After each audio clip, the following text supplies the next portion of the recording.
Dans le cadre du contrôle parlementaire des finances publiques, sur la gestion des finances publiques. Pour vous faire vivre ce moment important, nous retrouvons en direct de l'hémicycle nos équipes déjà déployées sur place. Cher Mohamedou, Bamba Gueye sera donc aux commentaires. Cher Bamba, bonjour. Journée importante évidemment aujourd'hui à l'Assemblée nationale.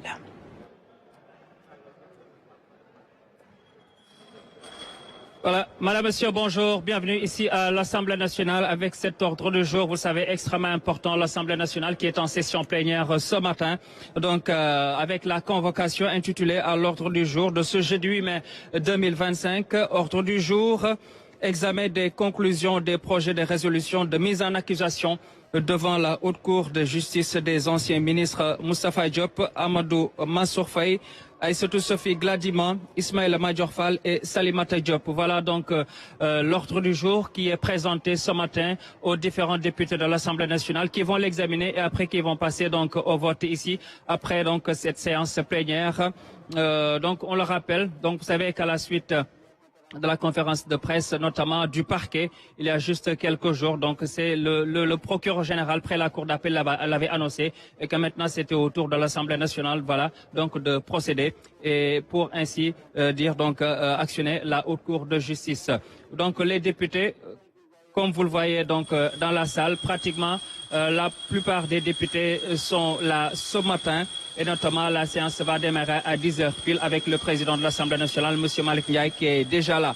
kon boog ñu wax ko ci wolof ñu ngi fii ci Assemblée nationale séance plénière ak ordre du jour bi nga xam ne Assemblée nationale joxe na ko mu di examen des conclusions des projets de résolution de mise en accusation devant la haute cour de justice des anciens ministres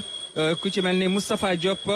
Amadou Mansour Faye, Aïssatou Sophie Gladima, Ismaël Madior Fall et Salimata Diop ngeen gën ko xam ci ministre Ndeye Saly Diop Dieng. Voilà ku ci nekk nag ñoom ñi nga xam ne ñoom la ñuy lim fii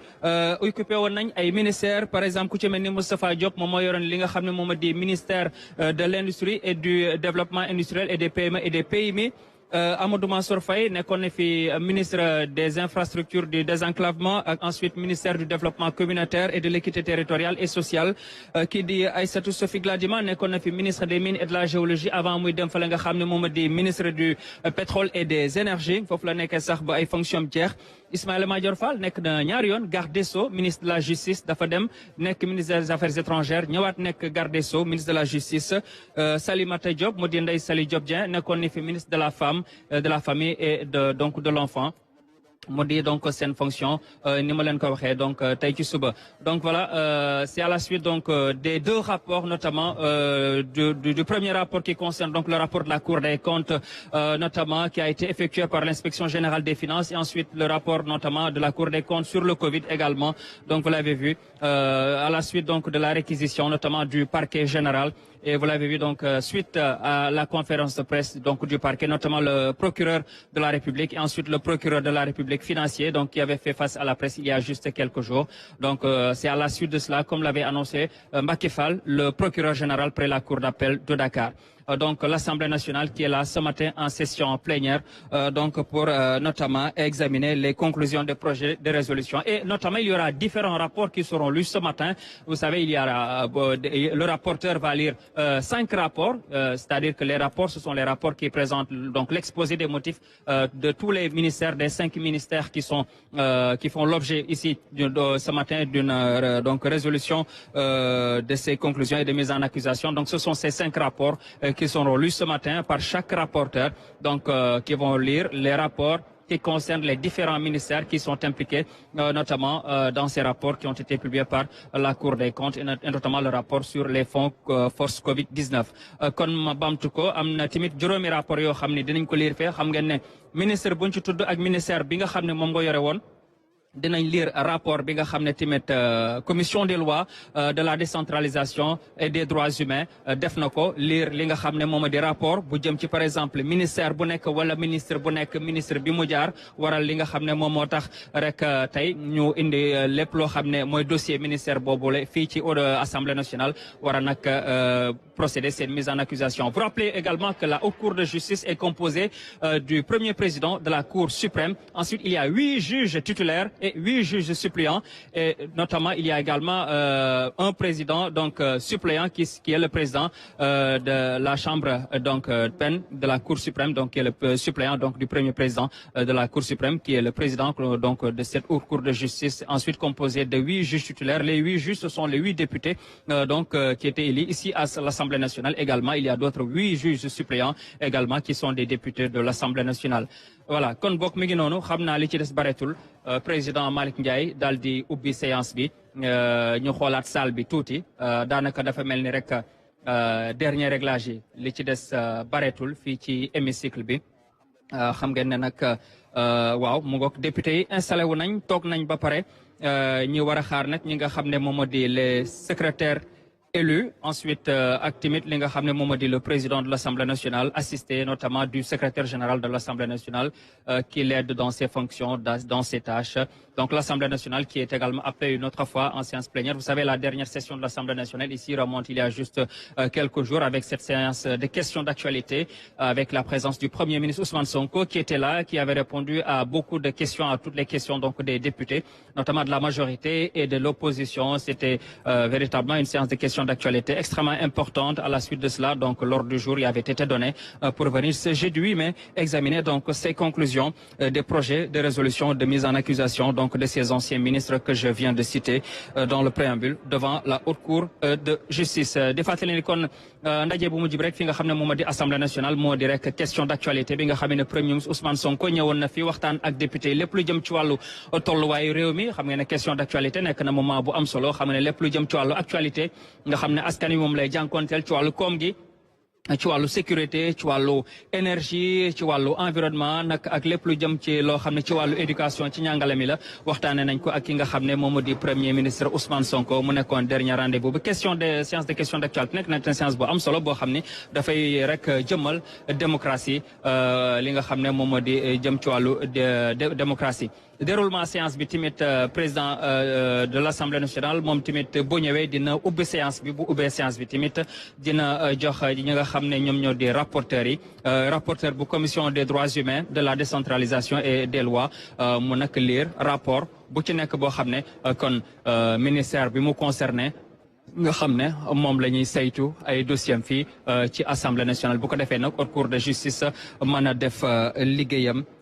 ni mu ko waree loolu xam ngeen ne ginnaaw bi nga xamee ne procureur général près la cour d'appel de Dakar di monsieur Mbacké Fall génnoon na ak le parquet général def une conférence de presse dellu soir ci solo si nga xam ne moom moo di solo rapport yooyu nga xam ne génnoon na fi donc nekk na tey jii nag bés bu am solo député bon 10 heures pile la ñu waxoon nag actuellement il est 10 heures 3 minutes xam naa pratiquement ñàkkul dafa am ay yenn réglage wala yoo xam ne rek moom la ñuy def avant ñu ñëw fi nga xam ne moom moo di rek ci séance plénière bi xam na nag député yi war a jël kàddu moom tubarfakal machallah bon dina bari parce que séance de plénière la séance plénière nag buñ ko waxee moo di député bu nekk majorité opposition wala non inscrit di nga jël kàddu nga daal di bindu bu ko defee nag am nga juróomi simili yoo xam ne nag di nga wax loolu tamit xam ngeen ne ci règlement intérieur bu assemblée nationale bi la donc tamit président Malick Ndiaye di président de séance di ko teewee donc daal kon ji liñ mën a jàpp tey ci suba daal mooy comme niñ ko waxee woon rek ak ordre du jour bi assemblée nationale tey ji ci alxames ji yamook juróom-ñetti fan ci weeru mai 2025 nag dinañ saytu lépp loo xam ne ay conclusion la conclusion nag buñ ko waxee moo di ginnaaw bi nga xamee ne xool nañ saytu def liggéey bi nga xam ne liggéey bu war la maanaam ni ko pôle judiciaire financier defee ak tamit ki nga xam ne moom moo di procureur de la république defee ñoom ñaar nag bi ñu defee lépp loo xam ne ay saytu la jox nag seen i conclusion ñi nga xam ne ñoom ñoo di député bu assemblée nationale ñu war a saytu nag loolu nga xam ne moom moo di conclusion yi bi ñaaw bi ñu ko saytoo ba pare nag tey ji le rapporteur de la commission dina ñëw nag présenter li nga xam ne kon moom moo di l'exposé des motifs bu ñëwee nag kon moom lay liir fii bu ko liiree nag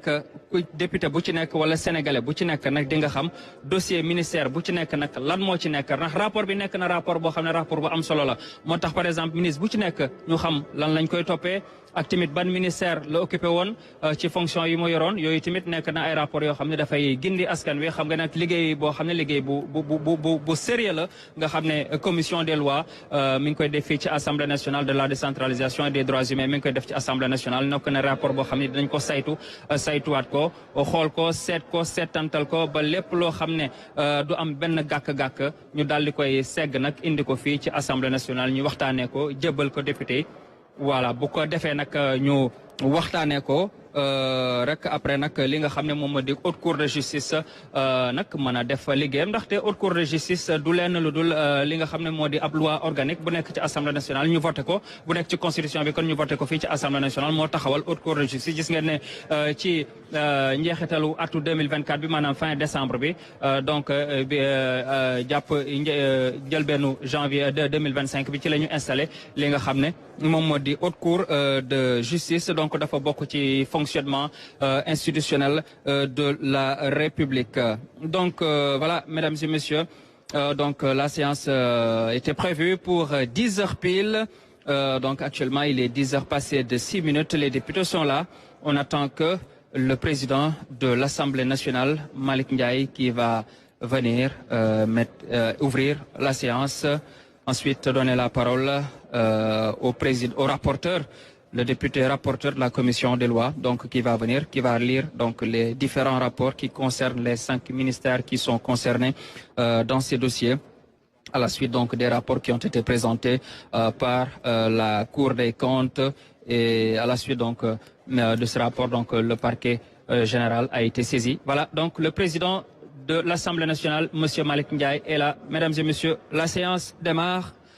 Nous laissons le président de l'Assemblée nationale, Malick Ndiaye, est là. Voilà, la séance va démarrer.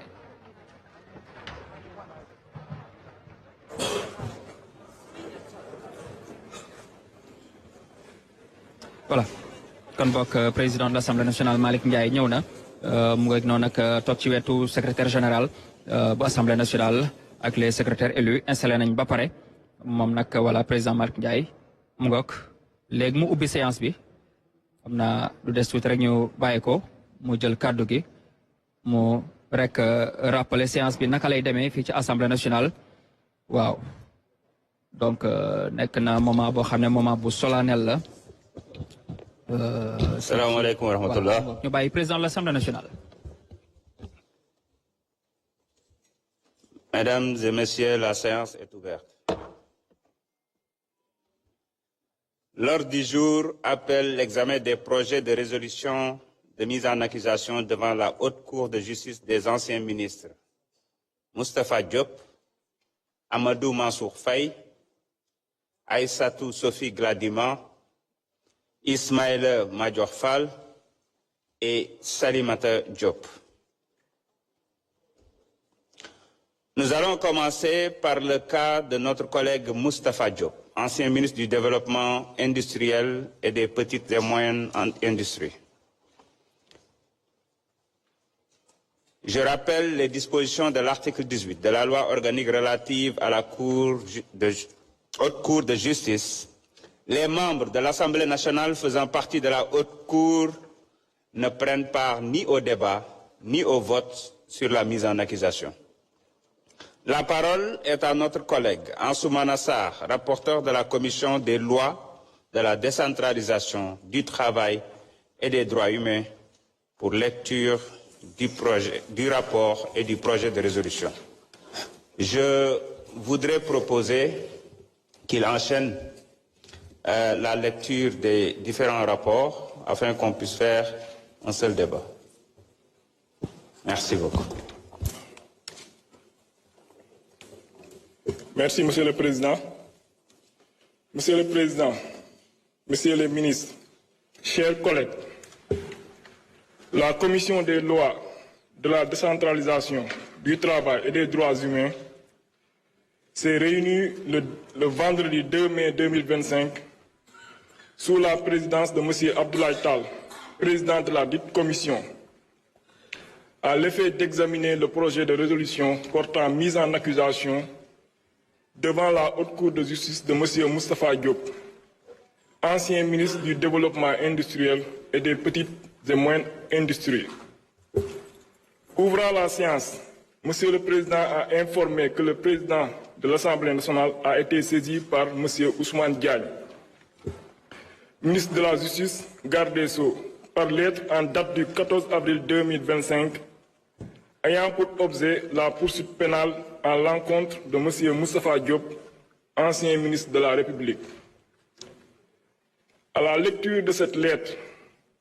il ressort que M. Moustapha Diop a été cité dans l'affaire relative à la gestion des fonds de riposte et de solidarité à la Covid-19 alloués au ministre du Développement industriel et des petites et moyennes industries. Le montant alloué s'élève à 2,5 milliards de francs CFA pour l'acquisition de masques. Pour assurer la gestion de ces fonds, l'ancien ministre Moustapha Diop avait nommé un certain Moustapha Diop comme gestionnaire en violation de l'article 11, alinéa 2 de l'arrêté numéro 21-136 du 21 novembre 2017 portant conditions d'ouverture, de fonctionnement et de clôture des comptes de dépôt. D'après l'enquête de la division des investigations criminelles, ce gestionnaire a reconnu avoir payé en espèces sur instruction de son ministre de tutelle en violation de l'article 104 du décret numéro 2020-978 du 23 avril 2020 portant règlement général sur la comptabilité publique qui exige un paiement par chèque ou par virement. L'enquête a également révélé que l'ancien ministre Moustapha Diop a procédé à plusieurs reprises à des paiements en espèces en violation des dispositions susmentionnées. En effet, la dame Mariata Bass a déclaré avoir bénéficié d'un marché de 50 000 masques pour un montant de 20 millions de francs CFA qu'elle a reçu en intégralité et en espèces des mains du ministre Moustapha Diop. Le sieur Ibrahim Fall, directeur général de la société Comaset, entendu, a déclaré avoir exécuté un marché de fourniture de 250 000 masques pour un montant de 100 millions de francs CFA, reçu également en espèces des mains du ministre Moustapha Diop. Le secrétaire général du ministère a, quant à lui, expliqué que le choix des fournisseurs a été effectué par le ministre Moustapha Diop, qui a ordonné au DAGE d'établir les contrats à cet effet. Les investigations ont aussi révélé un gap de 2 327 500 masques suite à l'exploitation des pièces justificatives relatives à leur répartition. Ainsi, conformément aux dispositions de l'article 101 de la Constitution, le Premier ministre et les autres membres du gouvernement sont pénalement responsables des actes accomplis dans l'exercice de leurs fonctions et qualifiés crimes ou délits au moment où ils ont été commis. Ils sont jugés par la Haute Cour de justice. Par ailleurs, en vertu de l'article 17 de la loi organique numéro 2002-10 du 22 février 2002 sur la Haute Cour de justice, la résolution de l'Assemblée nationale, votée dans les conditions prévues à l'article 101 de la Constitution et portant mise en accusation devant la Haute Cour, contient les prénoms, les noms et les fonctions des accusés, l'énoncé sommaire des faits qui leur sont reprochés et, dans les cas prévus à l'alinéa 2 de l'article 101 de la Constitution, le visa des dispositions législatives en vertu desquelles est exercée la poursuite. À l'issue de ces investigations, des présomptions graves et concordantes de détournement de deniers publics pèsent sur l'ancien ministre Moustapha Diop, faits prévus et punis par les articles 152 et suivants du Code pénal et 140 du Code de procédure pénale. C'est ainsi que M. le ministre de la Justice, garde des Sceaux, sollicite, conformément aux dispositions citées ci-dessus, sa mise en accusation devant la Haute Cour de justice. Prenant la parole, les commissaires ont d'emblée mis le focus sur la provenance, les objectifs ainsi que les circonstances ayant motivé la mise en place du Fonds de riposte et de solidarité à la Covid-19. À ce propos, ils ont rappelé que ce fonds, provenant en grande partie de contributions des Sénégalais d'ici et de la diaspora, était destiné à faire face aux effets néfastes de la pandémie de Covid-19 afin de prendre les dispositions nécessaires pour que les hôpitaux puissent être de véritables refuges capables d'apporter des solutions nécessaires aux patients atteints du coronavirus, mais également d'apporter un soutien financier aux personnes impactées par la pandémie, entre autres. Toutefois, il a été soutenu qu'au même moment où des centaines de pertes en vies humaines, pour cause notamment de rupture d'oxygène, ont été enregistrées, les populations confinées et le couvre-feu ordonné, certaines personnes se sont emparées de l'argent du contribuable sénégalais. Sur ce point, ils ont indiqué que, dans le cadre de cette affaire impliquant l'ancien ministre Moustapha Diop, le rapport de la Cour des comptes laisse apparaître un certain nombre d'irrégularités sur la gestion des fonds liés à la lutte contre la Covid-19, qui est une question d'intérêt national nécessitant d'être éclairée. Ainsi, ils feront noter qu'un gap d'un lot de masques d'une valeur de 930 millions de francs CFA a été révélé, en plus de la violation des règles de la comptabilité, conformément à l'article 104 du décret numéro 20-978 du 23 avril 2020, portant règlement général sur la comptabilité publique qui exige un paiement par chèque ou par virement. Ainsi, il a été précisé que l'Assemblée nationale doit contribuer à la manifestation de la vérité en permettant à la justice de mener toutes les investigations nécessaires, étant entendu qu'elle ne dispose d'aucune compétence pour juger ou statuer sur la véracité ou non des accusations portées à l'endroit de l'ancien ministre Moustapha Diop. Enfin, Monsieur le Président a procédé à la lecture du projet de résolution concernant l'ancien ministre Moustapha Diop. Le dit projet est annexé au présent rapport. Au regard de tout ce qui précède, les membres de la Commission des lois, de la décentralisation, du travail et des droits humains ont adopté à la majorité le projet de résolution portant mise en accusation devant la Haute Cour de justice de M. Moustapha Diop, ancien ministre du Développement industriel et des petites et moyennes industries.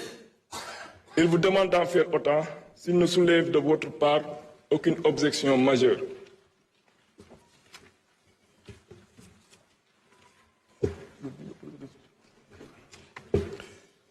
Je m'en vais vous lire le projet de résolution.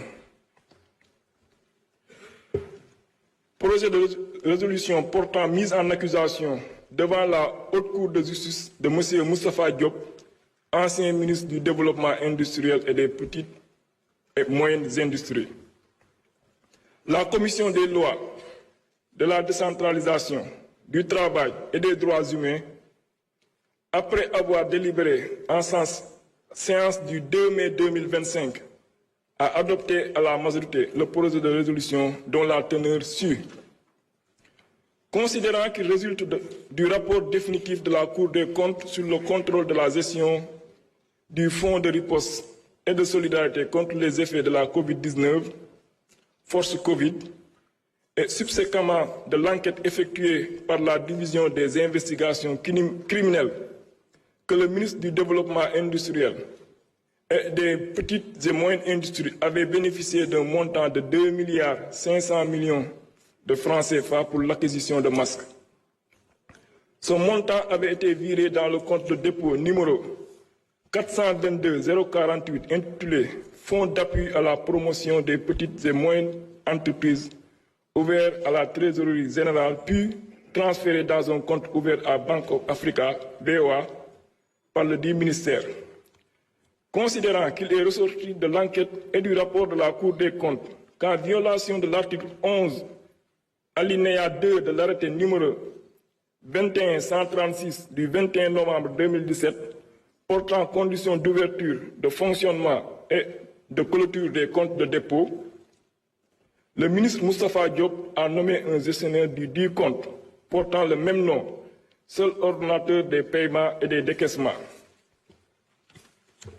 Ce dernier a en effet reconnu avoir retiré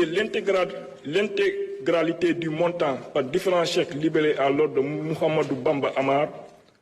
pour le paiement en espèces des fournisseurs en vue de l'acquisition de la commande de 6 250 000 masques au mépris de l'article 104 du décret numéro 2020-978 du 23 avril 2020 portant règlement général sur la comptabilité publique et existe un paiement par chèque ou par virement, considérant que l'enquête a aussi révélé que le sieur Mouhamadou Bamba Amar, qui se faisait passer pour un aide comptable au ministère et en réalité mécanicien de profession recruté comme chauffeur. Entendu par les enquêteurs, il confirmait avoir, sur instruction du ministre Moustapha Diop, procédé à plusieurs retraits de chèques à la BOA pour des montants compris entre 50 millions et 100 millions de francs CFA jusqu'à concurrence de la somme de 2 500 millions de francs CFA. Il soutenait qu'après chaque retrait, il remettait le montant aux gestionnaires du compte du ministre Moustapha Diop, toujours sur les instructions de ce dernier. Au surplus, il reconnaissait avoir personnellement effectué des paiements à l'époque où le gestionnaire était atteint de la Covid-19. En outre, le gestionnaire Moustapha Diop avouait n'avoir fait qu'exécuter les instructions de son ministre de tutelle en raison de l'urgence des opérations attendues. Dans la même dynamique, M. Adama Baye Racine Ndiaye, secrétaire général du ministre, confirmait que le choix des fournisseurs a effectué par le ministre Moustapha Diop, qui a ordonné au DAGE d'établir les contrats à cet effet. Lors de l'exploitation des pièces justificatives relatives à la répartition des masques, il est apparu un écart considérable entre le nombre de masques déclarés achetés et celui finalement attribué aux structures bénéficiaires. En effet, la quantité de masques acquise est de 6 250 000 masques, alors que celle réellement distribuée à ces structures est de 3 922 500 masques, soit une différence de 2 327 500. Entendue par les enquêteurs, la dame Mariata Bass, fournisseur de son État, a déclaré avoir obtenu du ministre Moustapha Diop l'attribution d'un marché de 50 000 masques d'une valeur de 20 millions de francs CFA. Elle poursuit en déclarant avoir reçu le paiement intégral de ce montant en espèces des mains du ministre Moustapha Diop.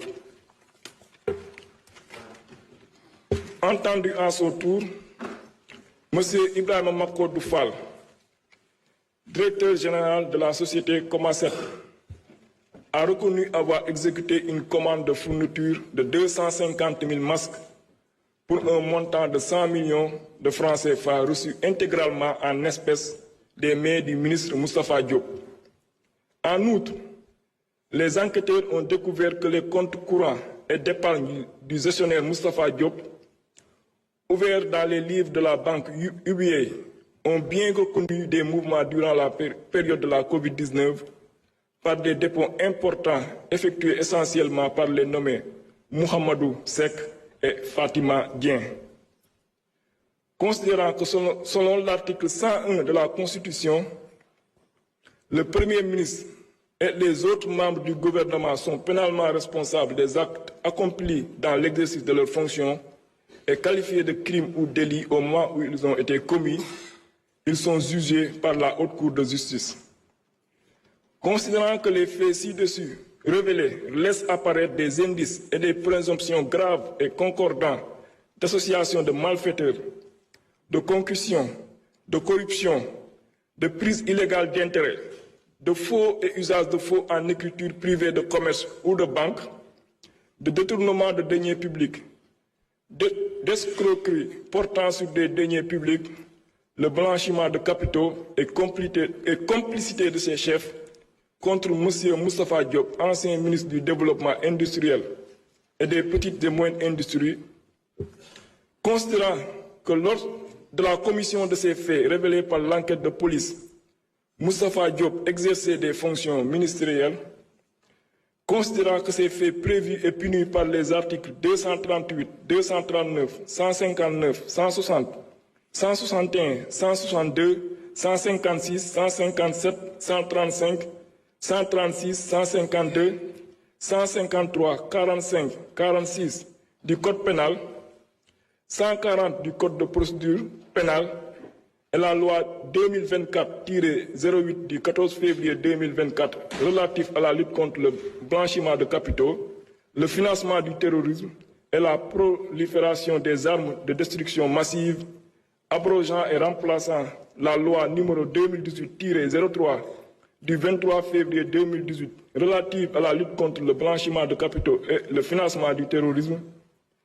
que de tels faits méritent d'être portés devant la Haute Cour de justice. Décide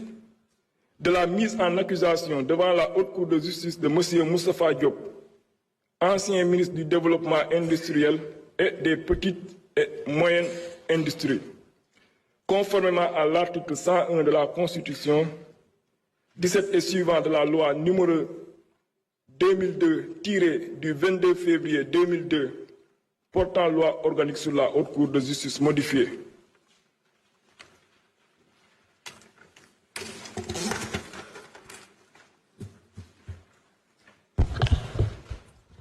Merci beaucoup. L'ordre du jour, vous pouvez rester. C'est ça, vous pouvez rester. L'ordre du jour appelle l'examen du projet de résolution de mise en accusation devant la Haute Cour de justice de l'ancien ministre Amadou Mansour Faye. Veuillez procéder à la lecture du rapport.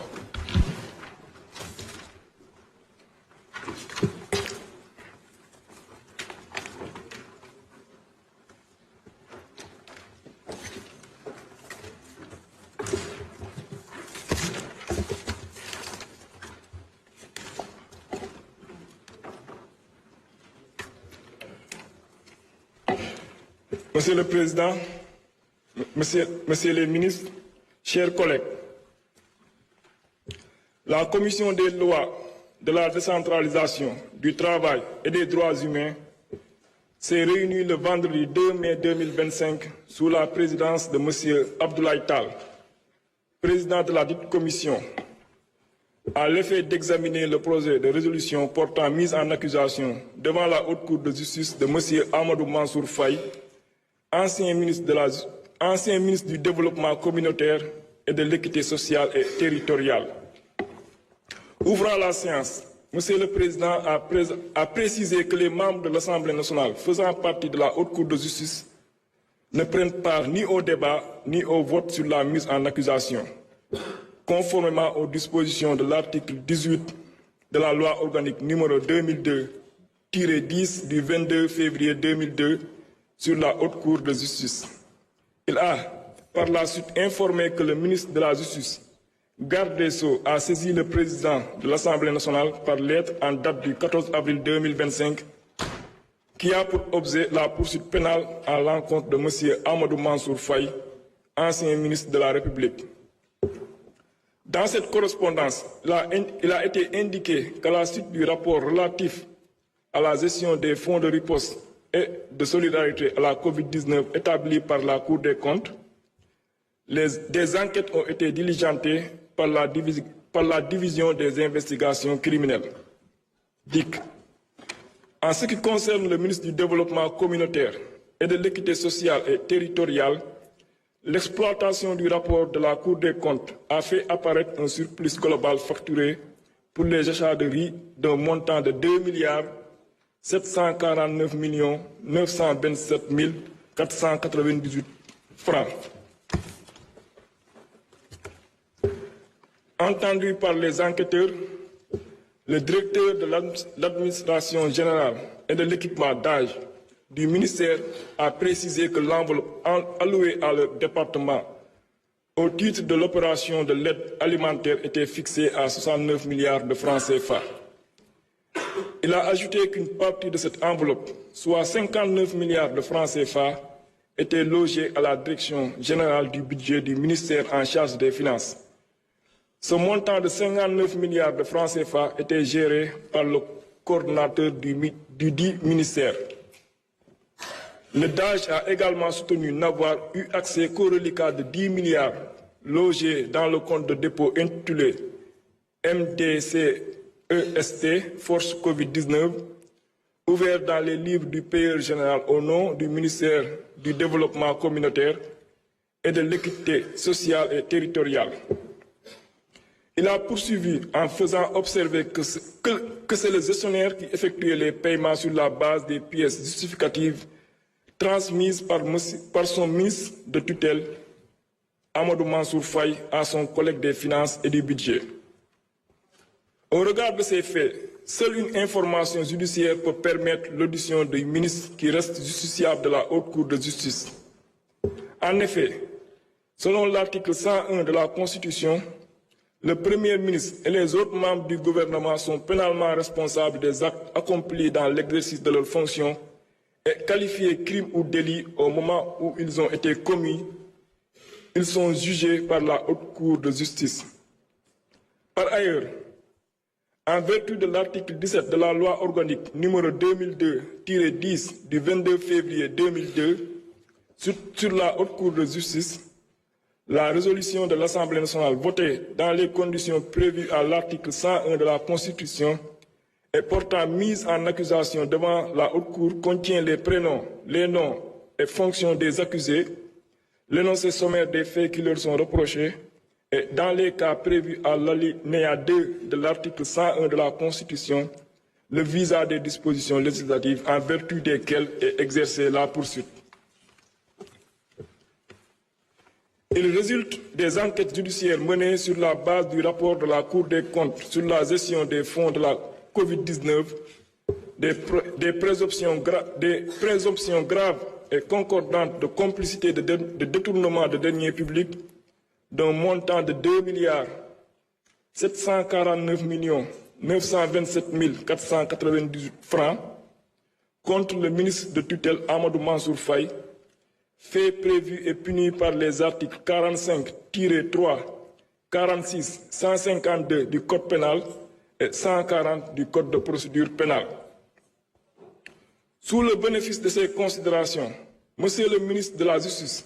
garde des Sceaux, sollicite conformément aux dispositions citées ci-dessus sa mise en accusation devant la Haute Cour de justice. Intervenant à leur tour, vos commissaires ont salué cet exercice de reddition des comptes initié par le nouveau régime. Selon eux, il constitue un signal fort sur la fin de l'impunité et l'impérieuse préservation des deniers publics. Relativement à cette procédure, il a été précisé que la responsabilité du mis en cause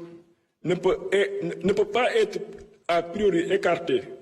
d'autant plus que les ministres ont la qualité d'ordonnateur de crédit. Au regard du montant conséquent qui aurait été détourné, il s'avère nécessaire de permettre à la justice de faire la lumière sur cette affaire. Par ailleurs, il a été soutenu que la non-présence du représentant de l'exécutif à cette présente séance de la Commission des lois constitue une violation du règlement intérieur de l'Assemblée nationale. En effet, l'article 43 du règlement prévoit que le représentant de l'exécutif doit assister aux séances des commissions. Sur ce point, des commissaires ont indiqué que cet article 43, logé dans le chapitre 10 du règlement intérieur, intitulé Commission spéciale et temporaire, par conséquent, il semblerait impropre de vouloir l'appliquer aux commissions permanentes qui sont régies par d'autres dispositions pertinentes. Enfin, Monsieur le Président a procédé à la lecture du projet de résolution concernant l'ancien ministre Amadou Mansour Faye. Le dit projet est annexé au présent rapport. À la suite de ce qui précède, les membres de la Commission des lois, de la décentralisation, du travail et des droits humains ont adopté à la majorité le projet de résolution portant mise en accusation devant la Haute Cour de justice de M. Amadou Mansour Faye,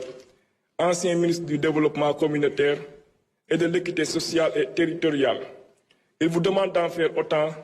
s'il ne soulève de votre part aucune objection majeure. Je m'en vais lire le projet de résolution.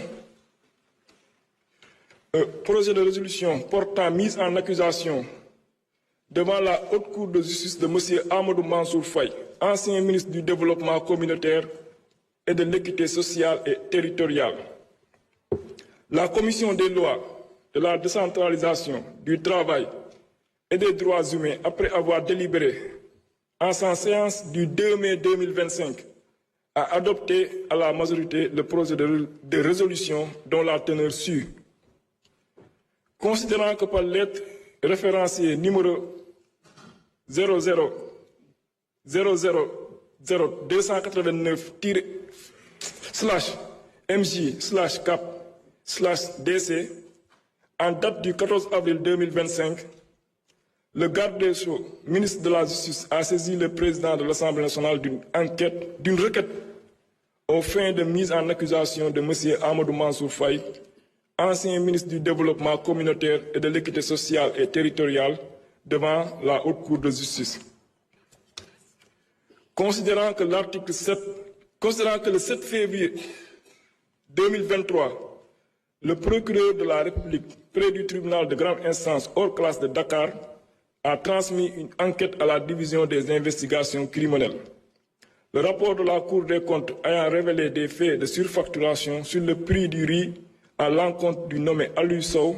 dans le contexte de lutte contre la pandémie Covid-19. Considérant que ce dernier, d'âge du ministère du Développement communautaire et de l'équité sociale et territoriale, entendu par les enquêteurs préciser que l'enveloppe allouée à leur département au titre de l'opération d'aide alimentaire était fixée à 69 milliards, il indiquait qu'une partie de ce montant, soit 59 milliards, était logée à la Direction générale du budget du ministère des Finances. Ce montant de 59 milliards était géré par le coordonnateur du dit ministère. Il déclarait au titre des lignes budgétaires par lesquelles ces fonds ont été attribués qu'aucune rubrique ne leur avait été définie. Il avait reçu comme instruction écrite de son ministère de tutelle simplement de gérer toutes les dépenses liées à l'assistance alimentaire. Il ajoutait n'avoir eu accès qu'au reliquat de 10 milliards logés dans le compte de dépôt intitulé MDCEST-Force Covid, ouvert dans les livres du payeur général au nom du ministère. Il poursuivait en faisant observer que c'est le gestionnaire qui effectuait les paiements sur la base des pièces justificatives transmises par son ministre de tutelle, M. Amadou Mansour Faye, à son collègue des finances et du budget. Considérant que le rapport de la Cour des comptes faisait ainsi apparaître un surplus global facturé pour les achats de riz d'un montant de 2 749 927 948 francs CFA, considérant que l'enquête établissait également que certains fournisseurs se sont vus octroyer plusieurs commandes à la fois, CCMN et Avanti, et d'autres qui ont signé concomitamment pour deux sociétés différentes, Afri et Co/Avanti. Par ailleurs, dans le but de mieux cerner le patrimoine du sieur Aliou Sow, des réquisitions ont été adressées aux différentes institutions de la place. Les résultats faisaient apparaître l'acquisition de divers biens immobiliers par ce dernier.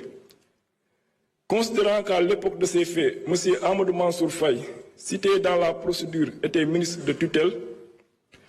considérant que selon l'article 101 alinéa 2 de la Constitution,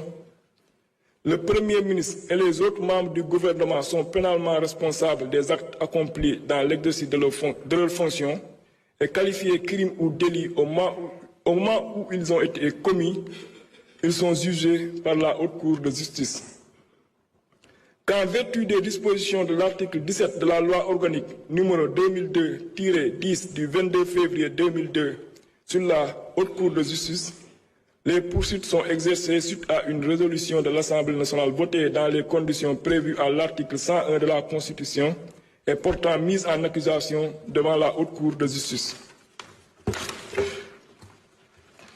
Considérant que les faits ci-dessus révélés laissent apparaître des indices et présomptions graves et concordants d'association de malfaiteurs, de concussion, de corruption, de prise illégale d'intérêt, de faux et usage de faux en écriture privée, de commerce ou de banque, de détournement de deniers publics, d'escroquerie portant sur des deniers publics, de blanchiment de capitaux et complicité de ses chefs à l'encontre de M. Amadou Mansour Faye pour un préjudice évalué provisoirement à la somme de 2 749 927 498 francs CFA. Considérant que lors de la commission de ces faits révélés par l'enquête de police, M. Amadou Mansour Faye exerçait des fonctions ministérielles. Considérant que ces faits sont prévus et punis par les articles 238, 239, 159, 160, 161, 162, 156, 157, 135, 136, 152, 153, 45, 46 du Code pénal, 140 du Code de procédure pénale et la loi 2024-08 du 14 février 2024 relative à la lutte contre le blanchiment de capitaux, le financement du terrorisme et la prolifération des armes de destruction massive, abrogeant et remplaçant la loi numéro 2018-03 du 23 février 2018 relative à la lutte contre le blanchiment de capitaux et le financement du terrorisme. Que de tels faits méritent d'être portés devant la Haute Cour de justice. Décide de la mise en accusation devant la Haute Cour de justice de M. Amadou Mansour Faye, ancien ministre du Développement communautaire et de l'équité sociale et territoriale, conformément à l'article 101 de la Constitution, 17 et suivant de la loi numéro 2002-10 du 22 février 2002, portant loi organique sur la Haute Cour de justice modifiée.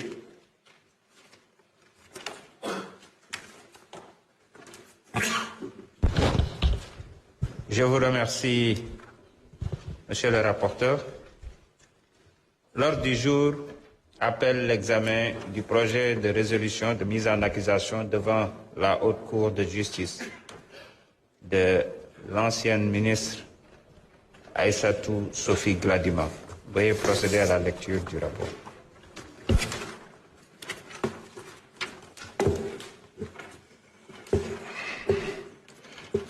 Monsieur le Président, Monsieur le Ministre, chers collègues, la Commission des lois,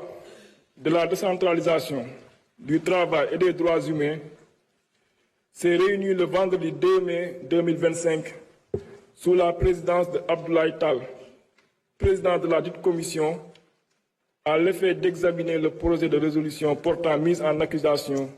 devant la Haute Cour de justice de Mme Aïssatou Sophie Gladima, ancien ministre des Mines et de la Géologie. Ouvrant la séance, Monsieur le Président a précisé que les membres de l'Assemblée nationale faisant partie de la Haute Cour de justice ne prennent part ni au débat, ni au vote sur la mise en accusation.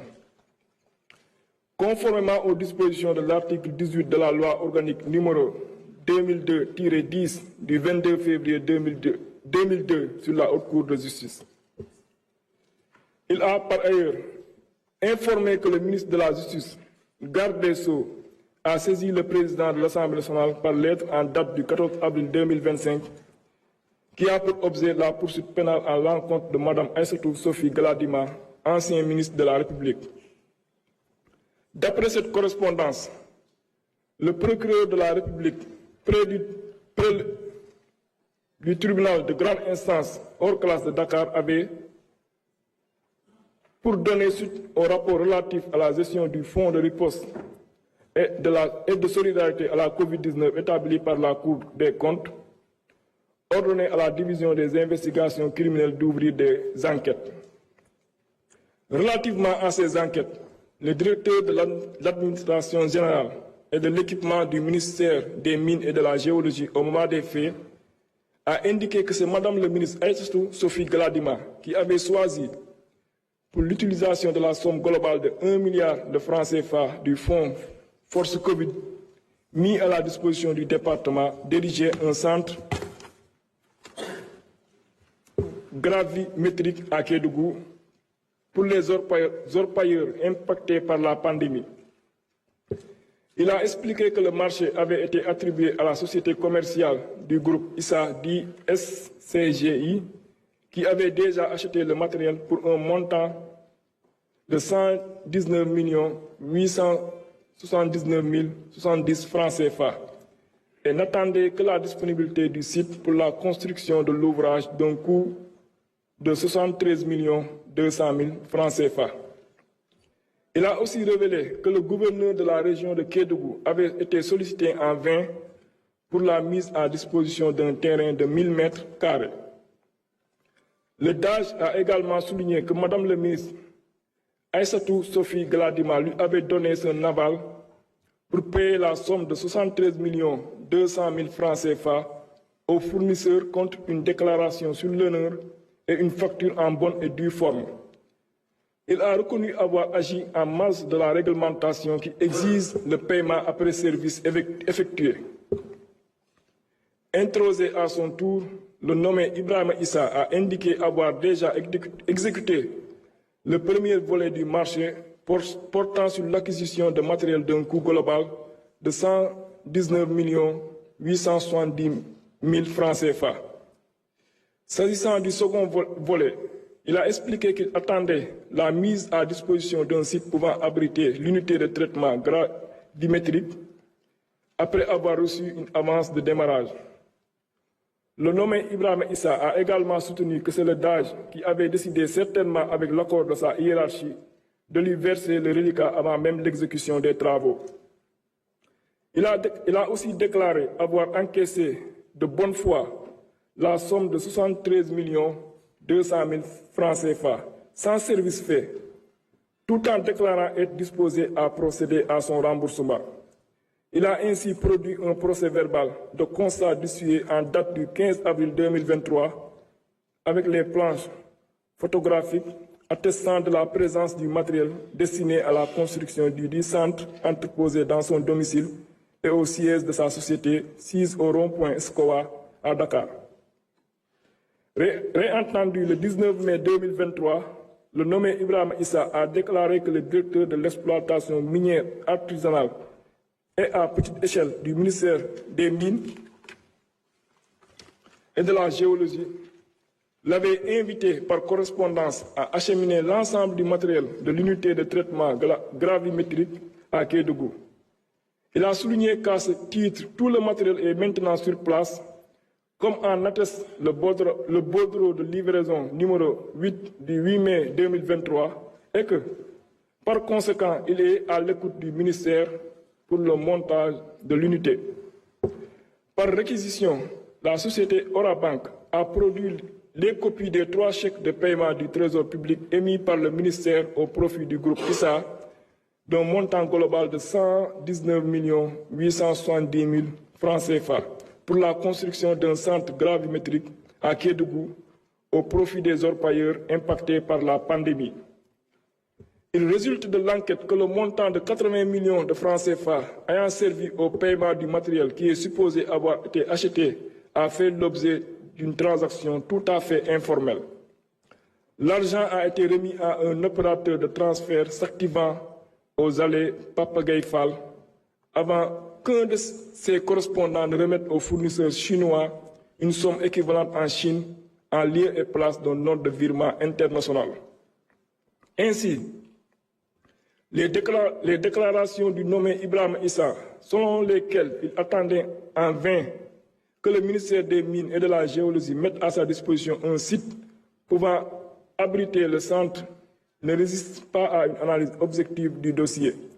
d'autant plus qu'il a accepté de recevoir ultérieurement pour la finalisation du projet un montant de 73 millions de francs CFA, alors que celui-ci n'avait pas encore commencé à être exécuté. Au regard des dispositions de l'article 101 de la Constitution, le Premier ministre et les autres membres du gouvernement sont pénalement responsables des actes accomplis dans l'exercice de leurs fonctions et qualifiés crimes ou délits au moment où ils ont été commis. Ils sont jugés par la Haute Cour de justice. Par ailleurs, en vertu de l'article 17 de la loi organique numéro 2002-10 du 22 février 2002 sur la Haute Cour de justice, la résolution de l'Assemblée nationale votée dans les conditions prévues à l'article 101 de la Constitution et portant mise en accusation devant la Haute Cour contient les prénoms, les noms et fonctions des accusés, l'énoncé sommaire des faits qui leur sont reprochés et, dans les cas prévus à l'alinéa 2 de l'article 101 de la Constitution, le visa des dispositions législatives en vertu desquelles est exercée la poursuite. Considérant qu'il résulte de tout ce qui précède des indices et présomptions graves et concordantes d'association de malfaiteurs, de détournement de deniers publics, d'escroquerie portant sur des deniers publics, de blanchiment de capitaux et de complicité de ses chefs contre Mme Aïssatou Sophie Gladima, ancien ministre des Mines et de la Géologie, pour un préjudice évalué provisoirement à la somme de 193 070 000 francs CFA. Fait prévu et puni par les articles 238, 239, 152, 153, 45, 46 du Code pénal, 140 du Code de procédure pénale. Et la loi 2004-8 du 14 février 2024 relative à la lutte contre le blanchiment de capitaux, le financement du terrorisme et la prolifération des armes de destruction massive. Sous le bénéfice de ces considérations, Monsieur le ministre de la Justice, garde des Sceaux, sollicite conformément aux dispositions citées ci-dessus sa mise en accusation devant la Haute Cour de justice.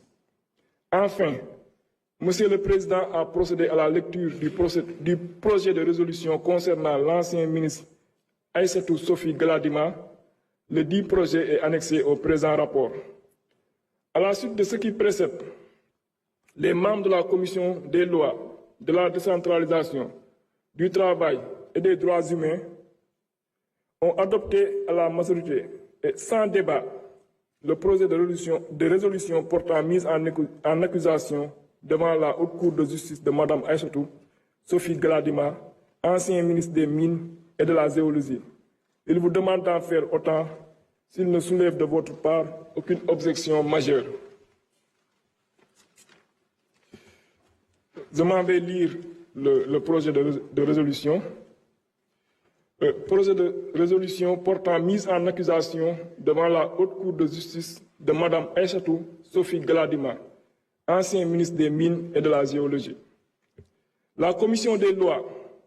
de la décentralisation, du travail et des droits humains, après avoir délibéré en sa séance du 2 mai 2025, a adopté à la majorité le projet de résolution dont la teneur suit. Considérant que par lettre de saisine référenciée numéro 000-287/MJ Cap/DC en date du 14 avril 2025,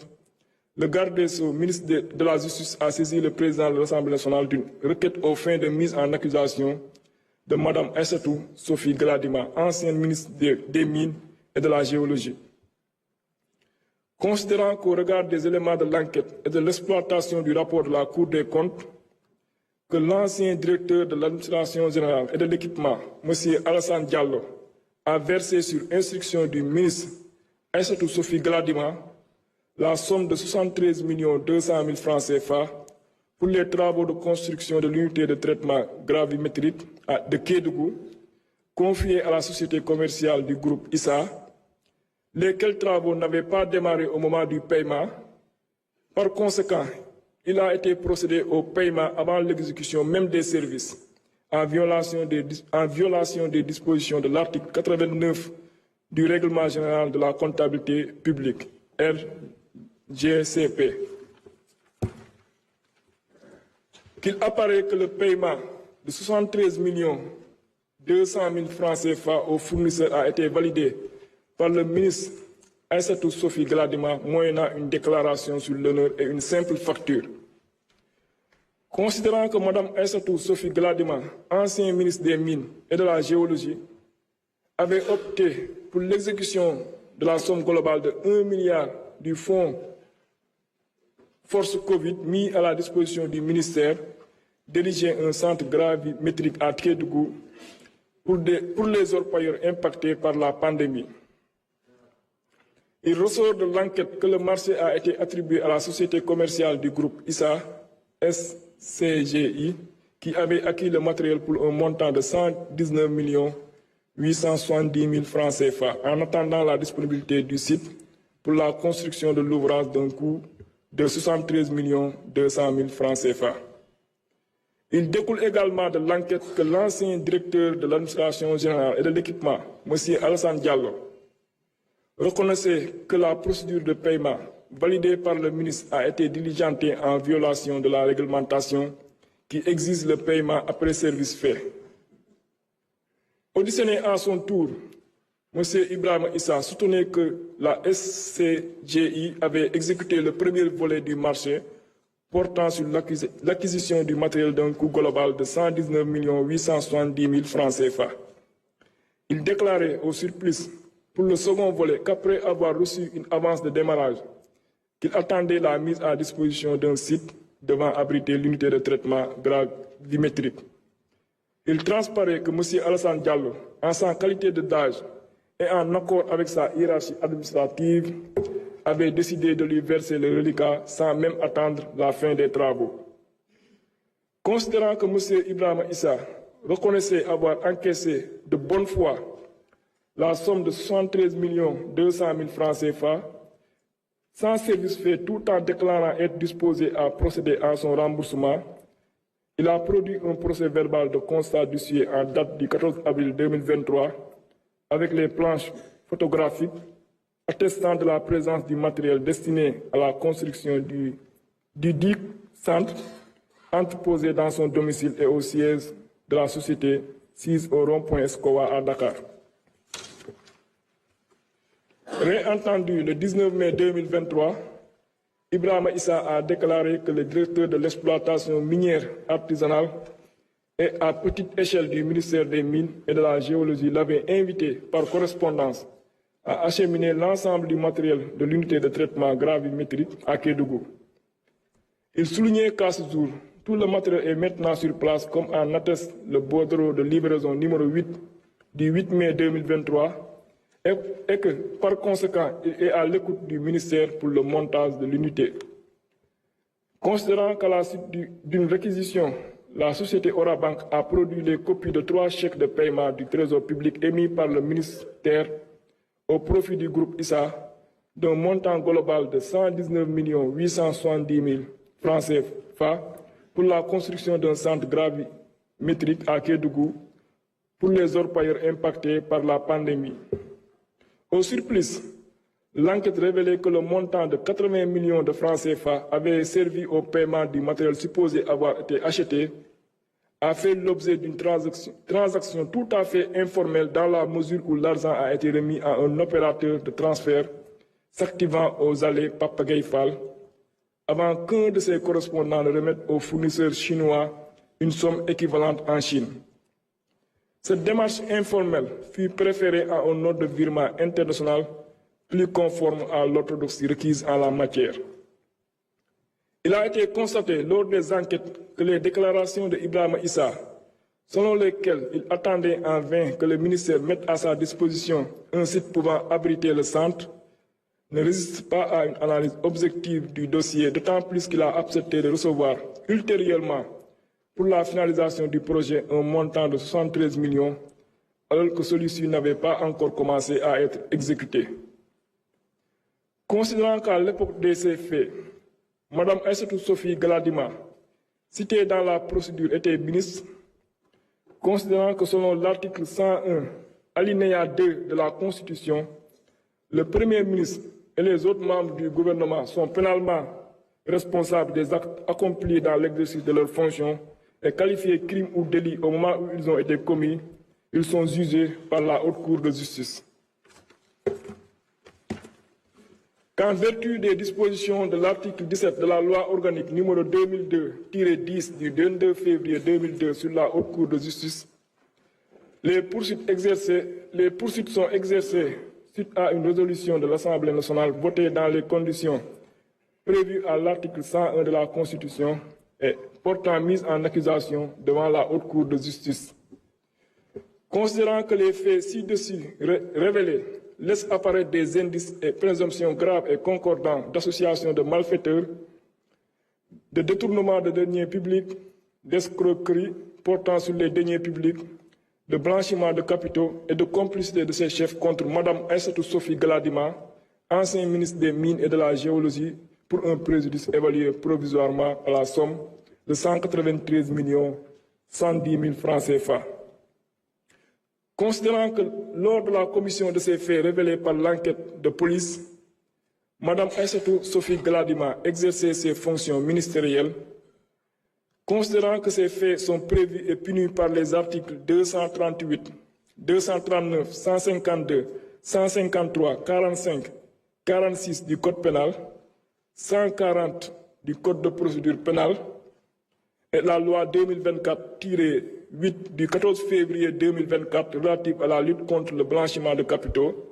le financement du terrorisme et la prolifération des armes de destruction massive, abrogeant et remplaçant la loi numéro 2018-03 du 23 février 2018 relative à la lutte contre le blanchiment de capitaux et le financement du terrorisme. Que de tels faits méritent d'être portés devant la Haute Cour de justice. Décide de la mise en accusation devant la Haute Cour de justice de Mme Aïssatou Sophie Gladima, ancien ministre des Mines et de la Géologie, conformément à l'article 101 de la Constitution, 17 et suivant de la loi numéro 2002-10 du 22 février 2002 portant loi organique sur la Haute Cour de justice modifiée.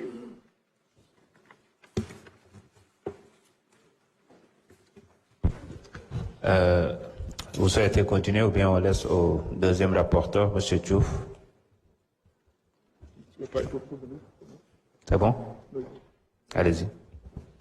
L'ordre du jour appelle l'examen du projet de résolution de mise en accusation devant la Haute Cour de justice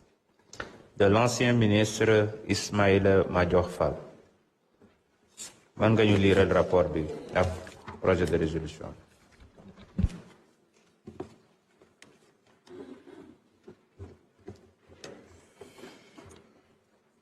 Monsieur le Président, Monsieur le Ministre, chers collègues, la Commission des lois, de la décentralisation, du travail et des droits humains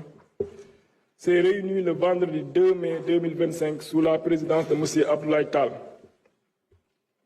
président de la dite commission, à l'effet d'examiner le projet de résolution portant mise en accusation devant la Haute Cour de justice de M. Ismaïla Madior Fall, ancien ministre de la Justice, garde des Sceaux. Ouvrant la séance, Monsieur le Président a précisé que les membres de l'Assemblée nationale faisant partie de la Haute Cour de justice ne prennent part ni au débat ni au vote sur la mise en accusation. Conformément aux dispositions de l'article 18 de la loi organique numéro 2002-10 du 22 février 2002 sur la Haute Cour de justice. À cet égard, il a rappelé les 8 collègues membres titulaires de cette haute cour, à savoir M. Alioune Ndao, Mme Ramatoulaye Bodian, M. Yunga Dione, M. Amadou Ba numéro 2, Mme Roki Ndiaye, M. Mohamed Aïb Salim Dafé, Mme Daba Wanyan et M. Abdou Mbow. Concernant les 8 membres suppléants, il s'agit des collègues suivants. M. Sambadang, Mme Oulimata Sidibé, M. Elaz Ababakar Tambedou, Mme Fatou Diop Sissé, M. Mouramani Kaba Diakité, Mme Marie-Hélène Dauphin Diouf, M. Maya Bembaye, Mme Fatou Sow. Monsieur le Président a ensuite informé que le Président de l'Assemblée nationale a été saisi par Monsieur Ousmane Diagne, ministre de la Justice, garde des Sceaux, par lettre en date du 14 avril 2025 ayant pour objet la poursuite pénale à l'encontre de Monsieur Ismaïla Madior Fall, ancien ministre de la République. Cette correspondance a fait état d'une enquête qui a été conduite par la Division des investigations criminelles relativement à des malversations commises sur une partie de l'assiette foncière initialement affectée au projet de construction du palais de justice de Pikine-Guédiawaye. La dite enquête a révélé une implication de l'ancien ministre de la Justice, garde des Sceaux, Ismaïla Madior Fall, dans des faits présumés de corruption et de concussion. En effet, le directeur des constructions du ministère de la Justice à l'époque des faits, entendu par les enquêteurs, a précisé qu'une surface de 2075 m² était réservée à la construction du centre de surveillance électronique, tandis qu'un terrain de 8800 m² avait été attribué au promoteur immobilier chargé de la construction de l'infrastructure. Le directeur a soutenu avoir été sollicité par le ministre de la Justice, Ismaïla Madior Fall, qui lui avait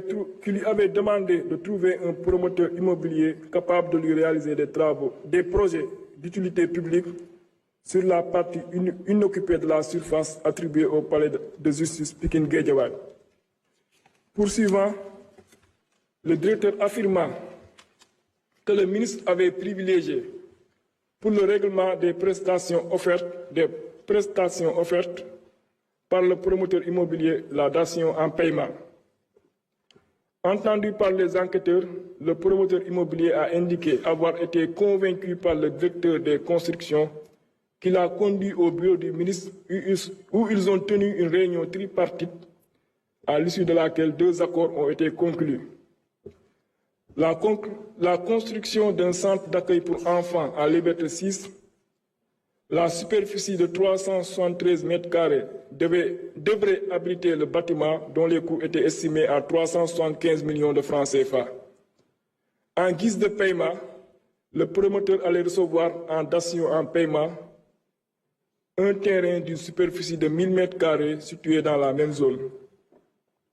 L'édification d'un centre de surveillance électronique pour une valeur de 576 460 571 francs CFA et en contrepartie une superficie de 9 430 m² faisant partie du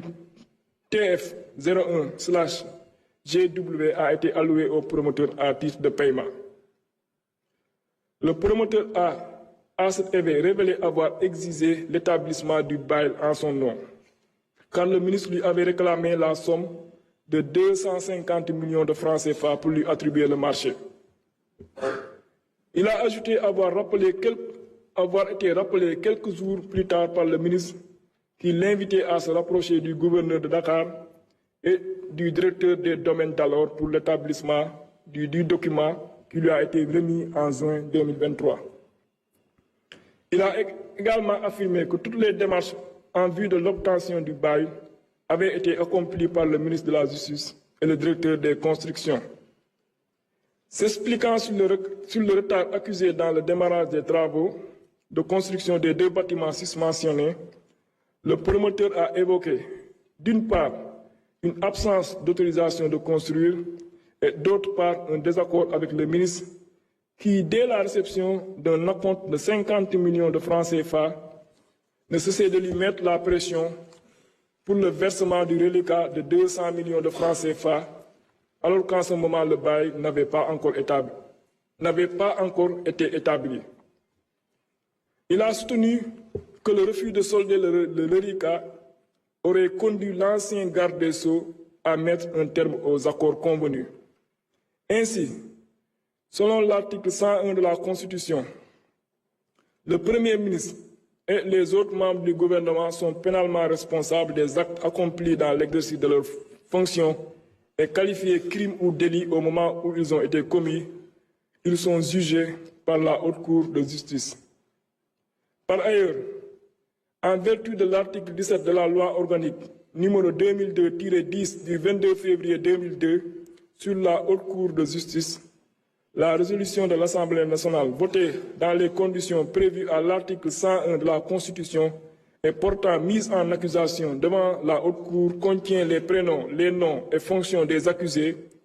l'énoncé sommaire des faits qui leur sont reprochés et, dans les cas prévus à l'alinéa 2 de l'article 101 de la Constitution, le visa des dispositions législatives en vertu desquelles est exercée la poursuite. À l'issue de l'enquête de police portant sur l'assiette foncière affectée au ministère de la Justice pour la construction du tribunal de grande instance de Pikine-Guédiawaye, des présomptions graves et concordantes de corruption passive et de concussion pèsent sur l'ancien ministre Ismaïla Madior Fall, faits prévus et punis par les articles 156, 157, 159 et 160 du Code de procédure pénale. Sous le bénéfice de ces considérations, Monsieur le ministre de la Justice, garde des Sceaux, sollicite, conformément aux dispositions citées ci-dessus, sa mise en accusation devant la Haute Cour de justice. Prenant la parole, certains commissaires ont regretté l'absence du ministre de la Justice Ousmane Diagne, qui devait prendre part aux travaux afin de répondre aux interpellations des députés. Selon eux, la demande transmise par le garde des Sceaux semble être légère puisqu'elle s'est fondée sur de simples dénonciations de faits présumés de corruption émanant d'une tierce personne qui se révèle être le corrupteur. Parallèlement, ils ont soutenu que compte tenu du fait que la convocation de la Commission des lois, de la décentralisation, du travail et des droits humains a pour objet l'examen du projet de résolution portant mise en accusation, il fallait non seulement mettre à la disposition des commissaires le dit texte en mentionnant tous les faits reprochés à l'ancien ministre, mais également l'ensemble des documents y relatifs. En revanche, d'autres commissaires se sont félicités de cette procédure qui s'inscrit en droite ligne de la bonne gouvernance. Ils ont, dans ce sens, indiqué que l'Assemblée nationale est parfaitement habilitée à la mettre en œuvre conformément au texte en vigueur. Ils ont, en outre, indiqué que selon les déclarations relatées dans la demande transmise à l'Assemblée nationale, l'ancien ministre Ismaïla Madior Fall est bel et bien impliqué. D'ailleurs, ce dernier s'est déjà exprimé à travers une chaîne de télévision privée et n'a pas nié les faits reprochés. Ils ont également fait savoir que l'analyse attentive du dossier concernant les mises en cause laisse apparaître, au-delà des faits de corruption passive et de concussion, d'autres chefs d'accusation susceptibles d'être visés, comme la tentative d'escroquerie, le blanchiment de capitaux, l'extorsion de fonds, la corruption, l'association de malfaiteurs, la prise illégale d'intérêts, la tentative d'extorsion de fonds et de corruption. Par ailleurs, dans le souci de permettre aux commissaires de mieux comprendre cette procédure de mise en accusation,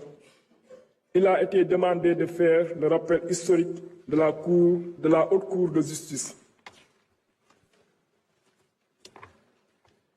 En réponse aux différentes interpellations exprimées, Monsieur le Président Abdoulaye Tall a d'emblée fait un rappel historique succinct de la Haute Cour de justice et du cadre juridique qui régit son fonctionnement et son organisation. Il a ensuite tenu à préciser qu'à ce stade de la procédure, aucun texte n'oblige la présence du ministre de la Justice, garde des Sceaux à l'Assemblée nationale pour prendre part aux travaux. Il a également indiqué que la demande transmise par le ministre de la Justice, garde des Sceaux, ne s'est pas fondée sur de simples dénonciations comme précédemment allégué. Par contre, elle s'est fondée sur une enquête conduite par la division des investigations criminelles qui a révélé une implication de l'ancien ministre de la Justice, garde des Sceaux, Ismaïla Madior Fall, dans des faits présumés de corruption passive et de concussion. À ce niveau, il a fait savoir qu'il appartient à l'Assemblée nationale de retenir la qualification juridique des faits reprochés, conformément à la loi organique sur la Haute Cour de justice précitée. En conséquence, l'Assemblée nationale a la latitude de retenir de nouveaux faits contre la mise en cause. Enfin, Monsieur le Président a procédé à la lecture du projet de résolution concernant l'ancien ministre de la Justice, garde des Sceaux, Ismaïla Madior Fall. Le dit projet est annexé au présent rapport. À la suite de ce qui précède, les membres de la Commission des lois, de la décentralisation, du travail et des droits humains ont adopté à la majorité le projet de résolution portant mise en accusation devant la Haute Cour de justice de M. Ismaïla Madior Fall, ancien ministre de la Justice, garde des Sceaux. Il vous demande d'en faire autant s'il ne soulève de votre part aucune objection majeure.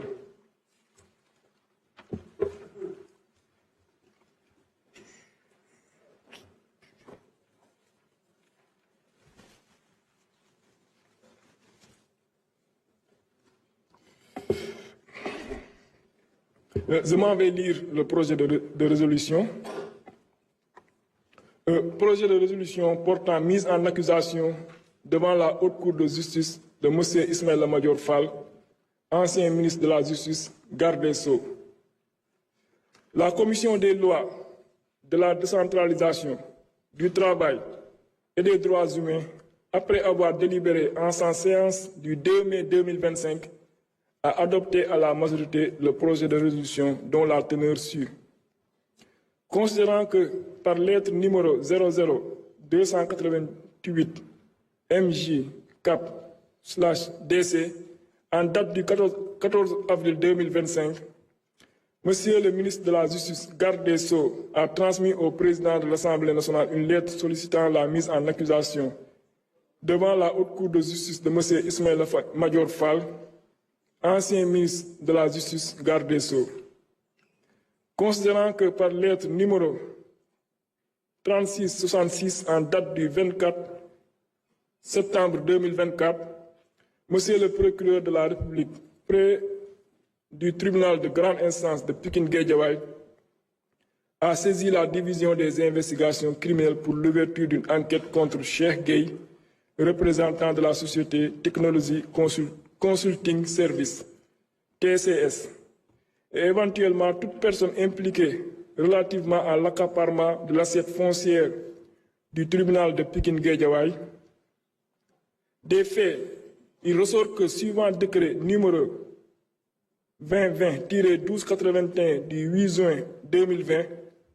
l'État a affecté au ministère de la Justice une assiette foncière de 2 hectares 85 à 14 centièmes sur le plan d'urbanisme du développement PUD de Guédiawaye pour réaliser le palais de justice de Pikine-Guédiawaye. Entendu sur procès verbal, l'ancien directeur de la construction du ministère de la Justice, Mohamed Anas El Bachir Wan, a expliqué que lorsqu'il a pris fonction en mars 2022, il a saisi par correspondance le directeur des domaines et le chef du bureau des domaines d'un état des lieux de l'assiette foncière d'une superficie de 2 hectares 85 à 14 centièmes attribuée au ministère de la Justice, mais sans réponse. C'est ainsi qu'après la construction du tribunal de Pikine-Guédiawaye sur une étendue de 8327 mètres carrés, l'ancien ministre de la Justice, garde des Sceaux, Ismaïla Madior Fall, lui a demandé de sécuriser le reste de l'assiette foncière. Il a indiqué avoir été sollicité par le ministre de la Justice, garde des Sceaux, qui lui avait demandé de trouver un promoteur immobilier capable de lui réaliser des travaux d'utilité publique sur la partie inoccupée de la surface attribuée au palais de justice de Pikine-Guédiawaye. Poursuivant, il a affirmé que le ministre avait privilégié pour le règlement des prestations offertes par le promoteur le mécanisme de la datation en paiement. Sur ces entrefaites, il a présenté au ministre le nommé Cheikh Gueye. Confirmant ses propos, ce dernier, entendu, a soutenu avoir été convaincu par le directeur des constructions qui l'a conduit au bureau du ministre où ils ont tenu une réunion tripartite à l'issue de laquelle ils ont conclu les 2 accords suivants. La construction d'un centre d'accueil pour enfants à Liberté 6, la superficie de 373 mètres carrés devrait abriter le bâtiment dont les coûts étaient estimés à 375 millions de francs CFA. En guise de paiement, le promoteur allait recevoir en dation en paiement un terrain d'une superficie de 1000 mètres carrés situé dans la même zone. L'édification d'un centre de surveillance électronique pour une valeur de 576 460 571 francs CFA. Et en contrepartie, une superficie de 9 430 mètres carrés faisant partie du TF 01/GW a été allouée au promoteur à titre de paiement. Il a précisé avoir exigé l'établissement du bail en son nom, car le ministre Ismaïla Madior Fall lui avait personnellement réclamé la somme de 250 millions de francs CFA contre attribution des marchés. Sans désemparer, il a remis à ce dernier un acompte de 50 millions de francs CFA en espèces dans son bureau, en présence de son directeur des constructions, Mohamed Anas El Bachir Wan. Ce dernier, entendu lors de l'enquête, a confirmé les déclarations du promoteur Cheikh Gueye en reconnaissant qu'il y a eu des discussions entre Cheikh Gueye et Ismaïla Madior Fall relativement à un montant que devait débourser le premier nommé pour la signature du contrat de construction du centre de surveillance de bracelets électroniques. Il rajoute avoir été témoin le jour indiqué par le promoteur de la remise effective par Gueye d'une somme d'argent en espèces à l'ancien ministre de la Justice, garde des Sceaux Ismaïla Madior Fall, dans son bureau. Il ajoute avoir rappelé quelques jours plus tard par le ministre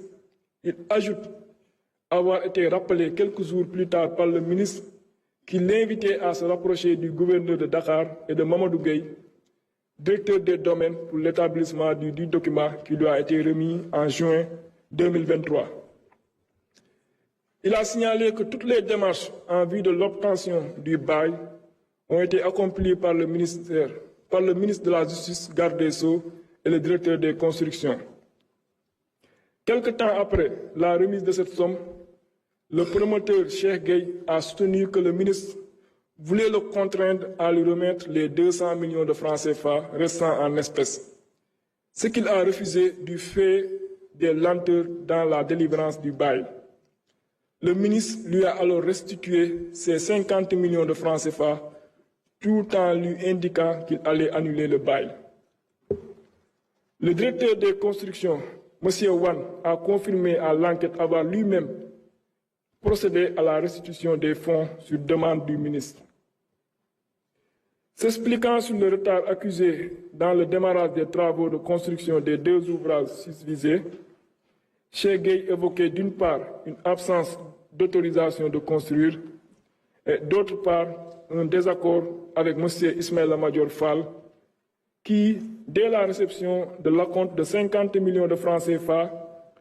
ne cessait de lui mettre la pression pour le versement du reliquat de 200 millions de francs CFA, alors qu'en ce moment, le bail n'avait pas encore été établi.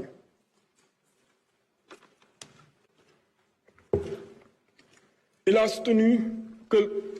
le refus de solder le reliquat a conduit l'ex-ministre de la Justice, garde des Sceaux, à mettre un terme aux accords convenus. Il résulte de l'enquête de police portant sur l'assiette foncière affectée au ministre de la Justice, garde des Sceaux, pour la construction du tribunal de grande instance de Pikine-Guédiawaye, une violation manifeste du Code des marchés publics. En effet, en attribuant les marchés de construction au promoteur Cheikh Gueye, en gré à gré, sans appel d'offres, le ministre de la Justice, garde des Sceaux Ismaïla Madior Fall, a délibérément violé les articles 6, 54 et 77 du Code des marchés publics. Mieux, il y a eu une volonté manifeste de cacher ces marchés car le même DAGE du ministère de la Justice au moment des faits, M. Abdoulaye Sy a soutenu ignorer totalement leur existence. Par ailleurs, en usant de la dation en paiement comme mode principal de rémunération du promoteur Cheikh Gueye,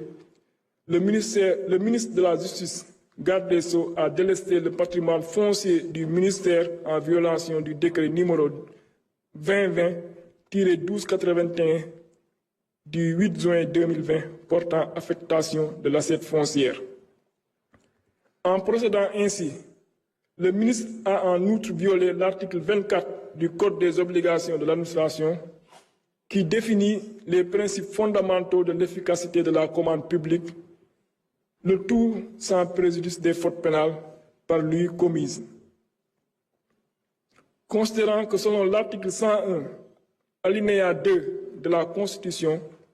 le Premier ministre et les autres membres du gouvernement sont pénalement responsables des actes accomplis dans l'exercice de leurs fonctions et qualifiés crimes ou délits au moment où ils ont été commis, ils sont jugés par la Haute Cour de justice. Qu'en vertu des dispositions de l'article 17 de la loi organique numéro 2002-10 du 22 février 2002 sur la Haute Cour de justice, les poursuites sont exercées suite à une résolution de l'Assemblée nationale votée dans les conditions prévues à l'article 101 de la Constitution et portant mise en accusation devant la Haute Cour de justice.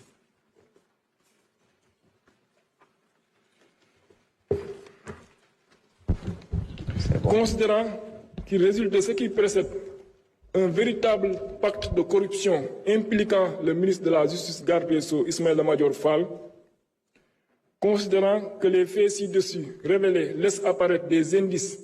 et présomptions graves et concordants de nature à asseoir les infractions d'association de malfaiteurs, de corruption, de tentative d'extorsion de fonds, de concussion, de prise illégale d'intérêts, d'escroquerie, de blanchiment de capitaux et de complicité de ses chefs contre M. Ismaïla Madior Fall, ancien ministre de la Justice, garde des Sceaux. Considérant que lors de la commission de ces faits révélés par l'enquête de police, M. Ismaïla Madior Fall exerçait des fonctions ministérielles, considérant que ces faits sont prévus et punis par les articles 238, 239, 159, 160, 2, 372, 156, 157, 379, 45 et 46 du Code pénal et la loi organique 2024-08 du 14 février 2024 relative à la lutte contre le blanchiment de capitaux, le financement du terrorisme et la prolifération des armes de destruction massive, abrogant et remplaçant la loi numéro 2018-03 du 23 février 2018 relative à la lutte contre le blanchiment de capitaux et le financement du terrorisme. Que de tels faits méritent d'être portés devant la Haute Cour de justice. Décide de la mise en accusation devant la Haute Cour de justice de M. Ismaïla Madior Fall, ancien ministre de la Justice, garde des Sceaux, conformément à l'article 101 de la Constitution, 17 et suivant de la loi numéro 20-02-10 du 22 février 2002, portant loi organique sur la Haute Cour de justice modifiée. Merci beaucoup. Nous allons laisser à l'honorable Ousmane Chouf le soin de nous lire le rapport concernant notre collègue Salimata Diop. L'ordre du jour appelle l'examen du projet de loi de résolution de mise en accusation devant la Haute Cour de justice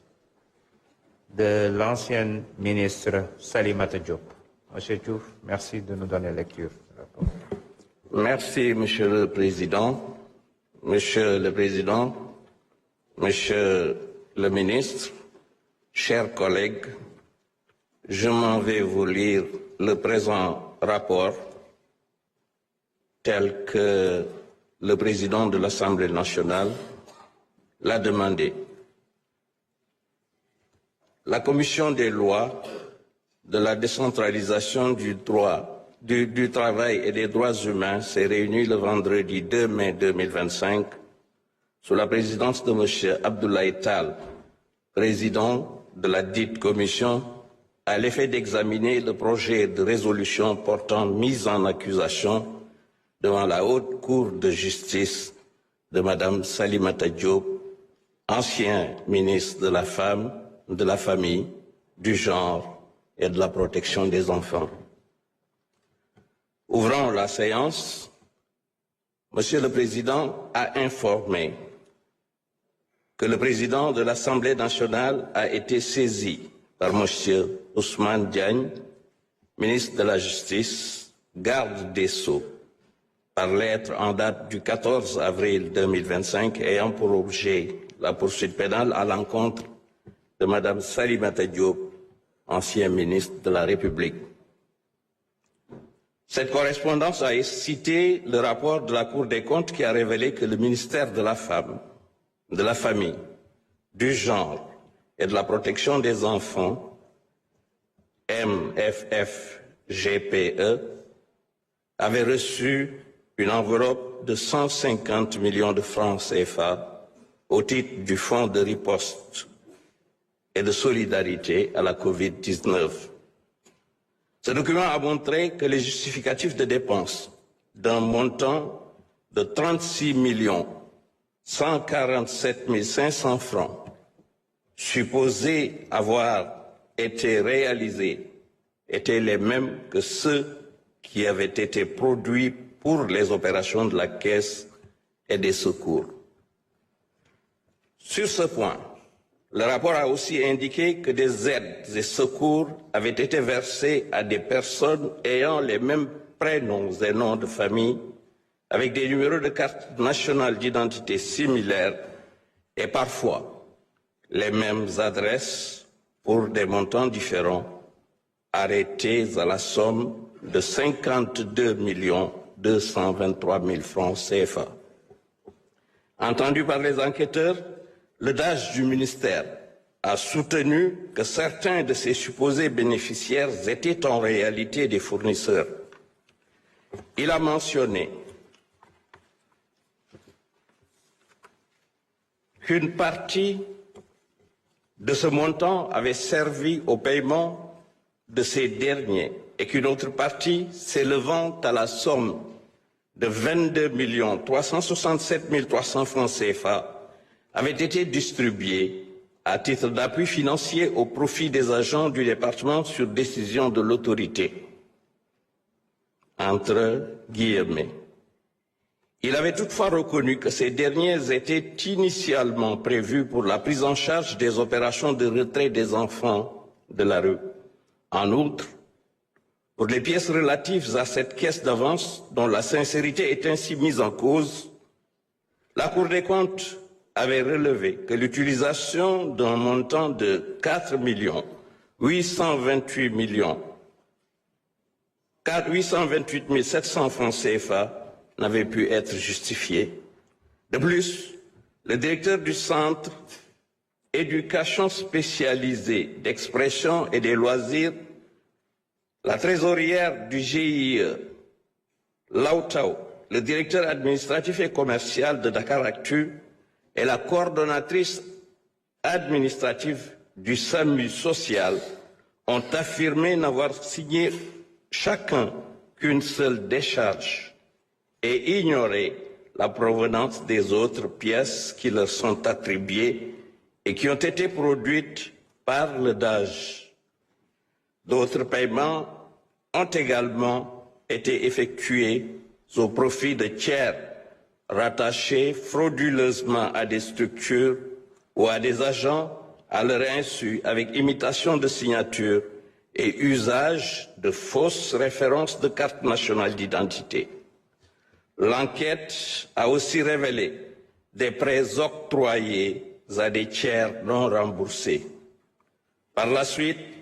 un employé de commerce ayant été entendu a souligné avoir vendu au ministère 2 climatiseurs. L'enquête a révélé que ces appareils avaient été livrées au domicile du ministre de la Femme, de la Famille, du Genre et de la Protection des enfants. Le DAGE a, en outre, déclaré avoir toujours agi avec l'aval écrit et parfois verbal du ministre Salimata Diop pour effectuer des décaissements. Il a reconnu avoir usé de fausses décharges confectionnées par le chef du bureau de suivi de la direction de l'administration générale et de l'équipement du ministère pour justifier des dépenses non répertoriées, mais qui avaient en réalité été exécutées sur instruction du ministre.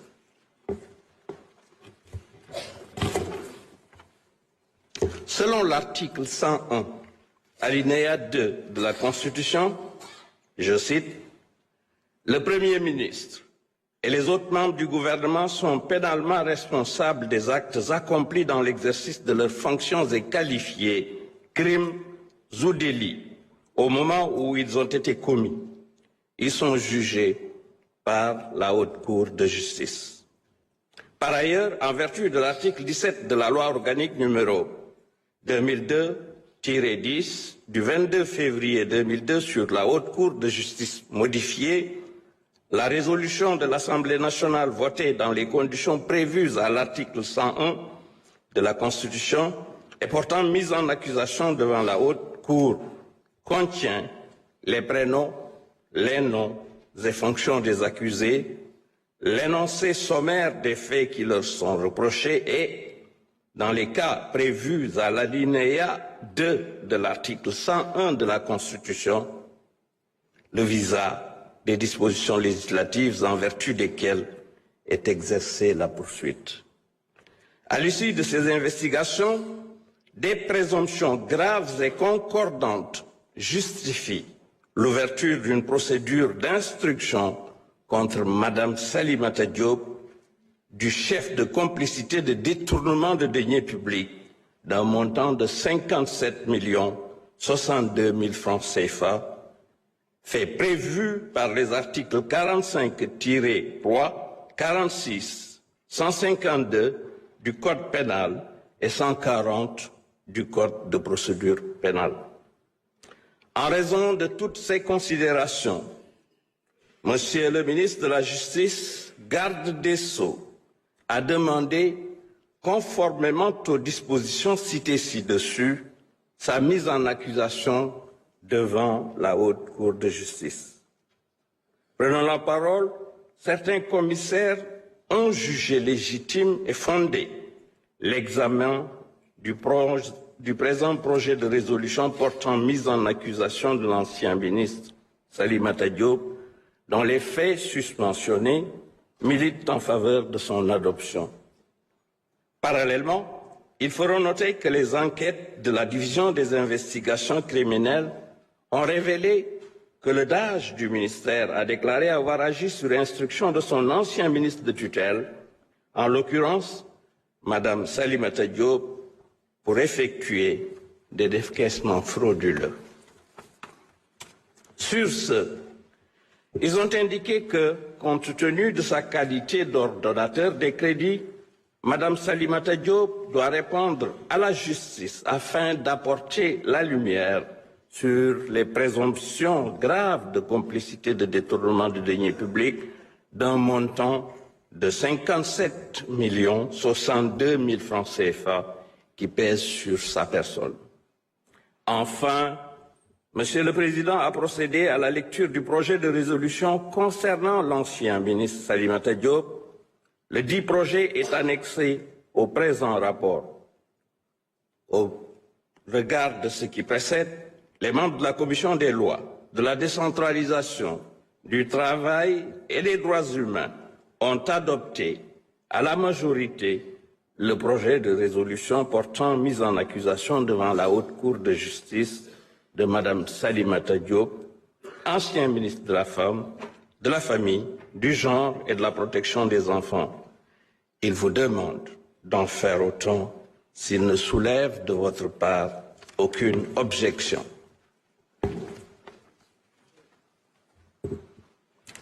À présent, je vais lire le projet de résolution projet de résolution portant mise en accusation devant la Haute Cour de justice de Mme Salimata Diop, ancien ministre de la Femme, de la Famille, du Genre et de la Protection des enfants.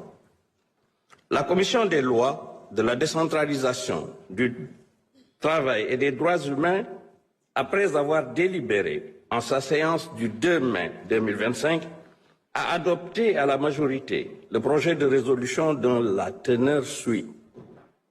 Considérant que par lettre référencée numéro 000-286/MJ/CAB/DC, en date du 14 avril 2025, le garde des Sceaux, ministre de la Justice, a saisi le président de l'Assemblée nationale d'une requête aux fins de mise en accusation de Mme Salimata Diop, ancien ministre de la Femme, de la Famille, du Genre et de la Protection des enfants devant la Haute Cour de justice. Considérant que, dans le cadre du traitement du rapport relatif à la gestion du Fonds de riposte et de solidarité à la Covid-19 établi par la Cour des comptes, des enquêtes ont été diligentées. Considérant que par lettre référencée numéro 0114/PDGK du 8 avril 2025, Monsieur le procureur général près de la Cour d'appel de Dakar a transmis au garde des Sceaux, ministre de la Justice, le procès-verbal numéro 567/D/BAG en date du 18 juillet 2025 de la Division des investigations criminelles afférentes au ministère de la Femme, de la Famille, du Genre et de la Protection des enfants, MFF-GPE. Il convient d'abord de relever que le rapport de la Cour des comptes révèle que le ministère a reçu une enveloppe de 150 millions de francs CFA. Considérant que ce montant était logé dans un compte ouvert dans les livres de la Banque Crédit du Sénégal, le rapport soulignait que les justificatifs de dépenses d'un montant de 36 147 500 francs CFA supposés avoir été réalisés étaient les mêmes que ceux qui avaient été produits pour les opérations de la Caisse Aide et Secours. Le rapport précisait en outre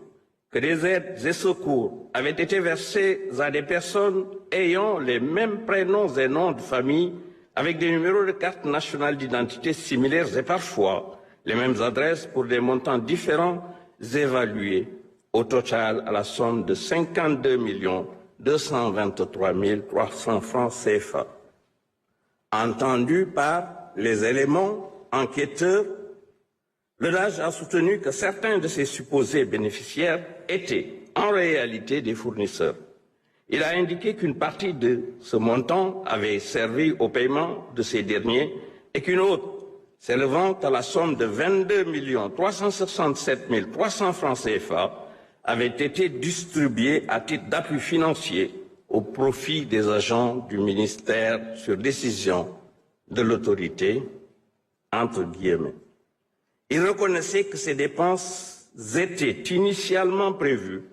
pour la prise en charge des opérations de retrait des enfants de la rue. Relativement toujours à cette caisse d'avance, outre les pièces dont la sincérité était ainsi mise en cause, la Cour des comptes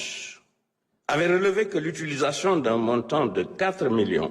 828 700 francs CFA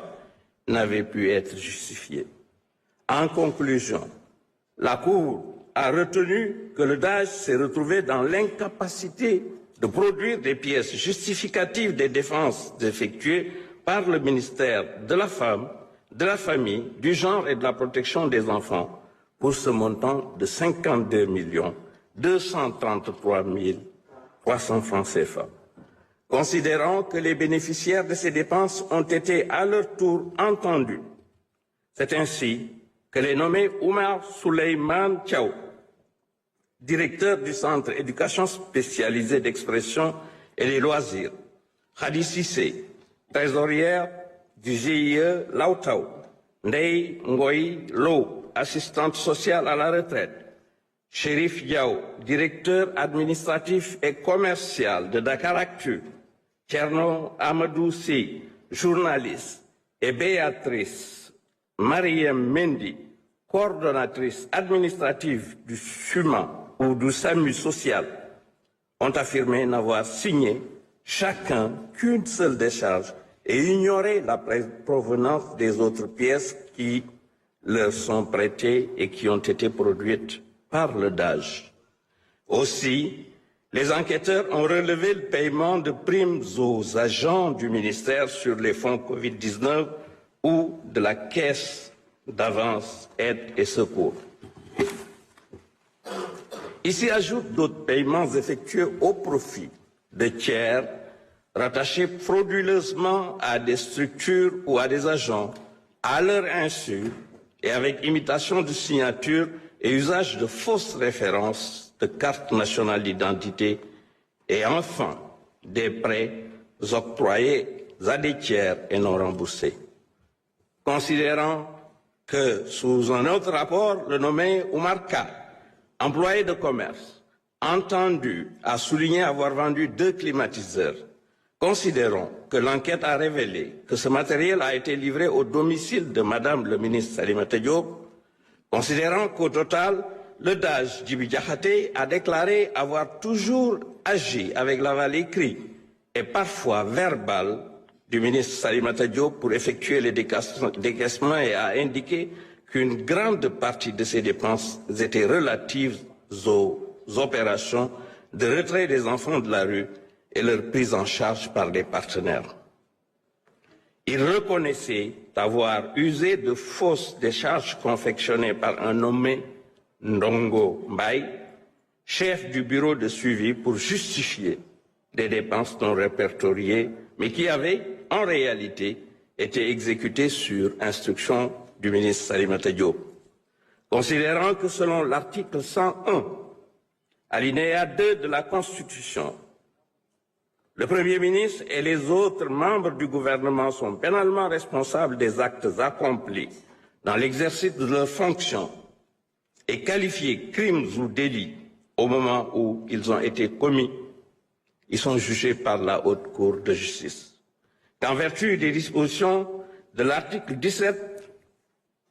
de la loi organique numéro 2002-10 du 22 février 2002 sur la Haute Cour de justice, les poursuites sont exercées suite à la résolution de l'Assemblée nationale votée dans les conditions prévues à l'article 101 de la Constitution et portant mise en accusation devant la Haute Cour de justice. Considérons que les faits ci-dessus révélés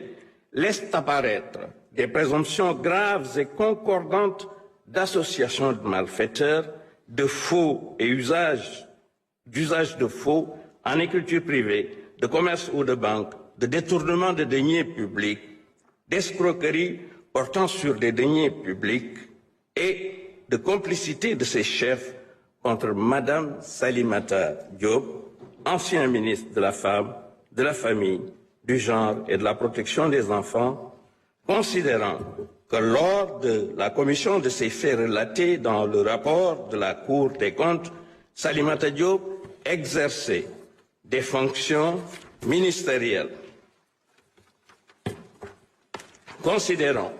que ces faits sont punis par les articles 238, 239, 152, 153, 45, 46, 135, 136 du Code pénal, 140 du Code de procédure pénale et la loi 2024-08 du 14 février 2024 relative à la lutte contre le blanchiment de capitaux, le financement du terrorisme et la prolifération des armes de destruction massive, abrogeant et remplaçant la loi numéro 2018-03 du 23 février 2018 relative à la lutte contre le blanchiment de capitaux et le financement du terrorisme,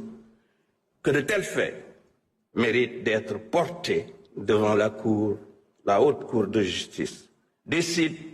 de la mise en accusation devant la Haute Cour de justice de Mme Salimata Diop, ancien ministre de la Femme, de la famille, du genre et de la protection des enfants, conformément à l'article 101 de la Constitution 17 et suivant de la loi numéro 2002-10 du 22 février 2002 portant loi organique sur la Haute Cour de justice modifiée.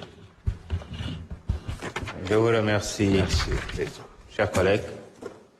Mes chers collègues, je suspends la séance pour 10 minutes. Nous allons reprendre à 12 heures.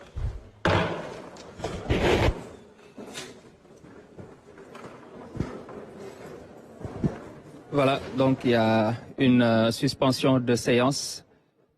de 10 minutes. Voilà, donc il y a une suspension de séance de 10 minutes donc du président de l'Assemblée nationale, Malick Ndiaye. Voilà, qui suspend la séance pour 10 minutes. Donc, Mongox, suspension de séance pour 10 minutes.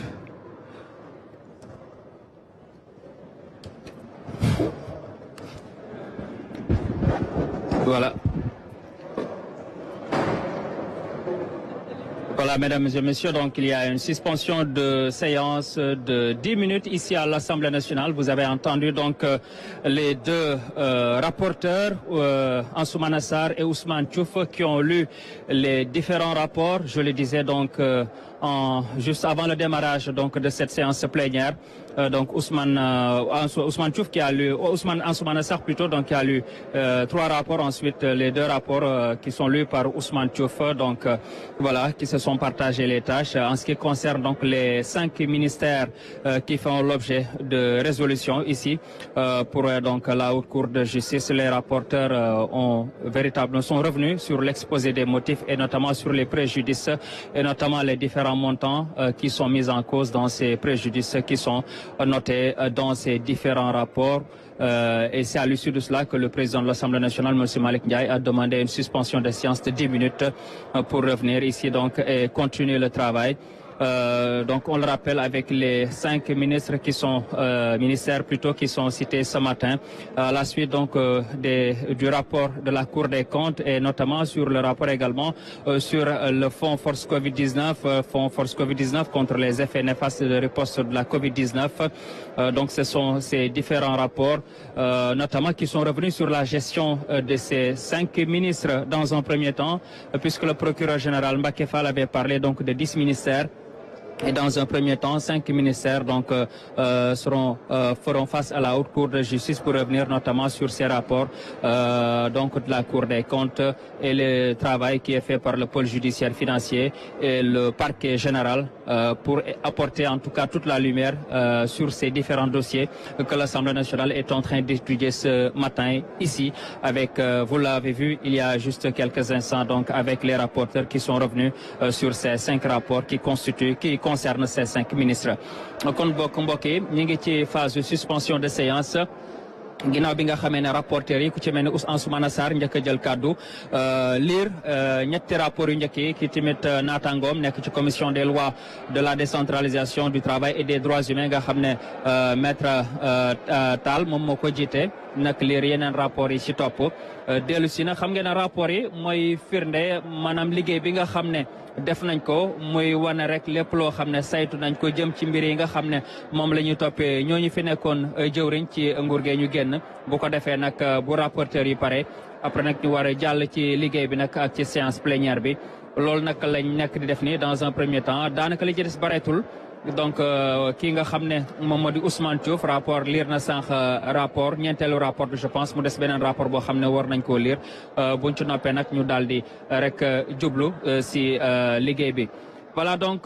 Dakar, on vous redonne l'antenne en attendant donc de revenir dans quelques minutes pour la reprise de la séance avec le président de l'Assemblée nationale, M. Malick Ndiaye. Voilà Sarah, on vous redonne l'antenne juste à tout à l'heure pour quelques minutes.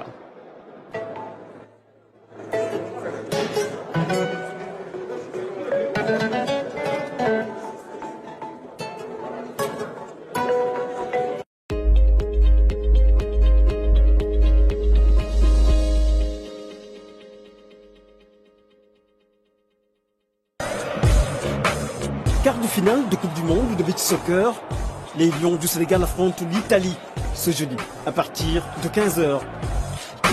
Après avoir réalisé un parcours sans faute lors des matchs de poule, le Sénégal vise le dernier Caridas. Et ça passe par une victoire devant la sélection italienne de beach soccer. Un match à suivre en direct et en exclusivité sur les antennes de votre télévision nationale.